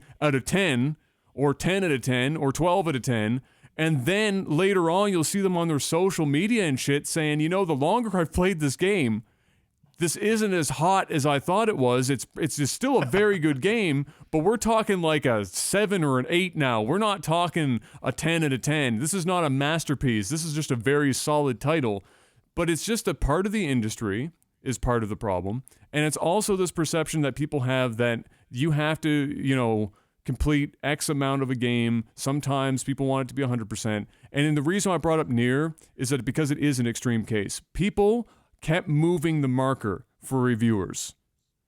If a reviewer didn't give the game a 10 out of 10, the fandom for Nier Automata would move the marker a little bit further. So for me, when I was playing it on stream, I finished the first thing and I said, okay guys, I know how many endings this game has. How many of them do I need to do to get the main story? They said 5. Great. I said, okay, I'm going to make it my goal to try and do all 5 of these endings. I get into it. I do the first one, great. I thought the first playthrough was pretty solid. It was okay. It was cheesy as fuck. I knew exactly how the story was going to end. I knew the character development, everything, because it was super ham-fisted and incredibly predictable, whatever. I was going to continue. Second playthrough happens. I literally just played the exact same game twice. 15 minutes of the next 12 hours were different from the first time I played through the game, and that's because and that's me skipping through all the side quests, which were also identical to the first fucking playthrough. Once that was done, and I got through this, and I'm 30-ish hours deep, and I get in, and then the game finally fucking changes.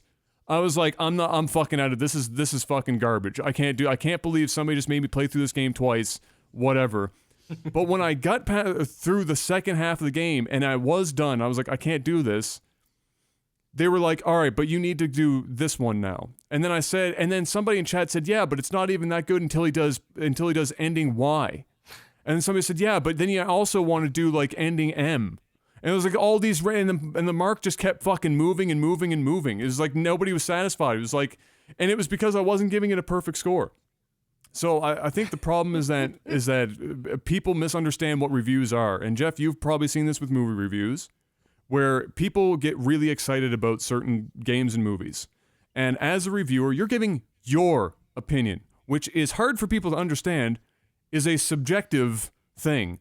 Reviews are not objective in 98% of their capacity. There is a percentage of reviews that are objective. Like if a game is completely fucking broken, the game is completely fucking broken. There's nobody can say, well, it's not broken, my save file totally got lost, but hey, the game is okay.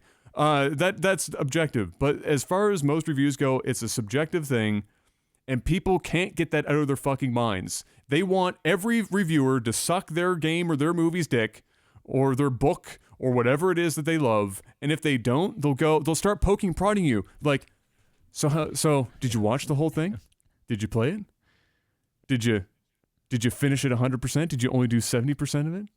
Did you watch the prequel? Did you watch the one that came before it? Did you see the original of that movie? Did you compare it? Did you read the book?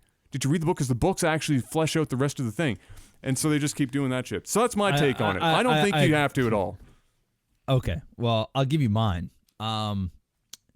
There's parts of that I agree with, especially the whole, fandom of games, and that's just a whole different argument. That's just a whole other conversation on what people want to hear, whether that's music, movies, whatever. You can, talk until you're blue in the face about that. When it comes to reviewing video games, I agree. There are, if you can kind of get a feel of what the game is. I mean, if you're not really enjoying it after 10, 15 hours, chances are you're probably not going to enjoy it. But I think, and I'm saying this objectively, I think, I feel as though if it's your job to do a video game review, I think if your literal job, you make money, you pay the bills, and you're reviewing games, I feel as though you have a duty to beat the game. Now, does that mean you have to get 100%? No. And if there's anybody out there that's like, well, you didn't 100% this game, you didn't collect all the bananas in Donkey Kong. Well, that's like saying, well, you didn't go and buy the box set of Lord of the Rings and watch all the extended footage. Listen, there's a story. There's you're gonna do the story and you're gonna give your opinion on the game. Listen, if there are reviews out there that want to be a completionist and they want to do that, by all means, that just adds to the review. I mean, that's just another thing that you can add and give a little bit more legitimacy to your points. I feel as though if you're a game reviewer, you have to suck it up. Now, I'm gonna kind of counter what you said a little bit, where you said, well, the majority of games out there, they're not going to change my opinion in the last act of the game. And you're pretty right. It's pretty rare. But I also think it's almost doing a disservice to the people that are listening to the review that you're going to make prejudgment that the game will not change or the experience will not change, and you're just going to write it off as normally games don't change, so I'm not going to play the rest of this because it is what it is. And so in the very rare circumstances that I don't, I think that's fine as long as the reviewer is upfront about the fact that they didn't finish. If you're writing it and pretending that you fucking did everything, that's shit. But like if you say, look, I'm gonna be honest with you, I didn't finish the shit. I went and read what the endings were and all that kind of stuff, but I didn't experience whatever the fucking shit was in terms of how the game presented it. That's one thing. But fine. if you just then if you put it off, that's a totally different problem.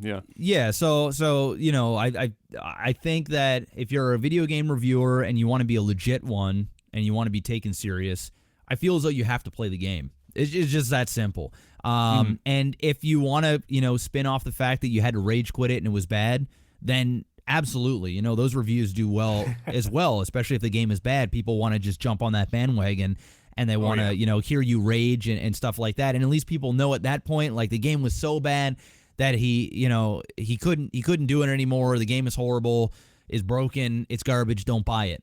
Then I get that. But if there's a story and you're not completing the game, but yet you're going to come out and you're going to review the game as a whole, either you need to tell people up front that, hey, me personally, I wasn't all that interested in the story. I gave it a good try. It wasn't capturing my attention.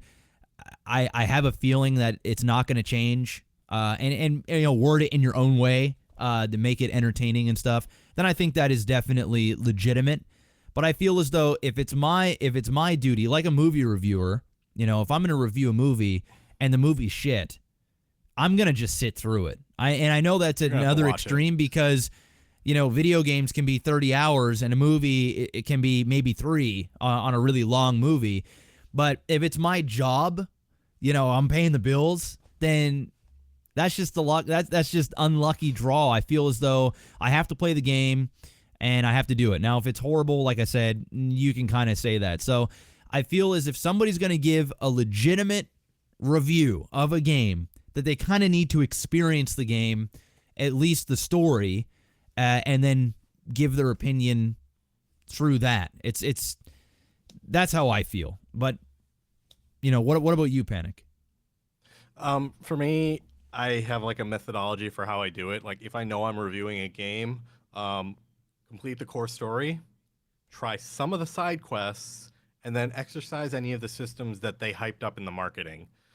So if they say, oh, we have this awesome crafting system, I'm going to try that out and exercise that. They say, oh, we have some pretty cool mini games in there. Like in The Witcher, they have like Gwent, which is like a card game. I'm going to play that and see how it works. Is it actually really cool, or is it just some gimmick?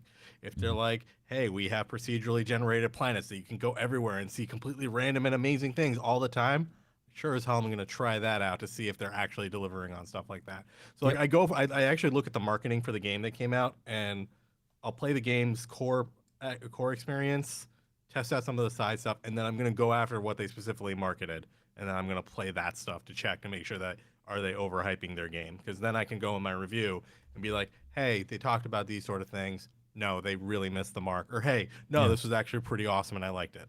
Yeah, it's kind of like with No Man's Sky. If you're going to a bunch of different planets, you can go to a bunch of different planets and then kind of stop the moment that all the planets start to look the same. It's like, wow, everything's the same here. Nothing's really, things are changing, but nothing's really changing. That was actually a problem for No Man's Sky, was that some reviewers played the game for like 40 hours and didn't see a single green planet. All of the planets that they went to were just these barren fucking wastelands that all looked pretty much the same. And then when I played it, my first planet was this fucking utopian, incredible planet. And I saw snow planets, and I saw like ocean planets, and all. I saw a bunch of crazy, awesome stuff. And then, so obviously, that is going to dramatically fucking color somebody's perception of the game.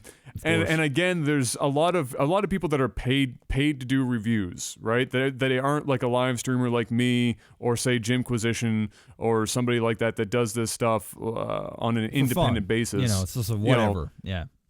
You're not held at that level of credibility where But even then, like the point is, like they literally they give this stuff to somebody. Like I did freelance for like a very short period of time where I worked for a couple of websites, and they literally here's a game. All right, now here's the time that you have to get me a review. And there are some times literally where they will hand you a game where it is physically impossible for you to complete the entire game, write the review, and get it in on that deadline. It literally does. It's not physically possible. So there are some unfortunate circumstances.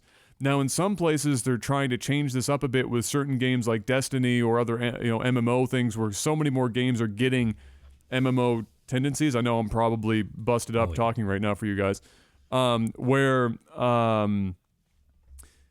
Whereby they do a review in process, where the review itself is quite extended and is over like a month or 2 months. Yep. Because it takes that fucking long. Well, they should be calling these things, and some companies do, where they call it like a quick look or a first glance or something like that, where they're upfront about, having that much time. And I don't think that's ever much of an issue. I don't really see that many people, if IGN is given a game 24 hours before it gets released, and they come out with, a bullshit IGN score, which nobody gives a fuck about anyway or takes serious. But if they came out, there's not many people like, dude, you didn't finish the whole game overnight. Like, I'm not taking your word for it. Of course, you can get a feel of a game by playing it 10, 20 hours. But most of the time, they are upfront about it. And I have listened to many reviews, and they go, and although we haven't finished the story, we are looking forward to continuing it and seeing where it goes. Or, this is the first look of the first half, or whatever the case may be. I think those reviews are fine because it's upfront on what the game is all about. So it really just depends on the type of review you're doing, if it's your job or your profession, and how much, how much in depth you want to get into your review.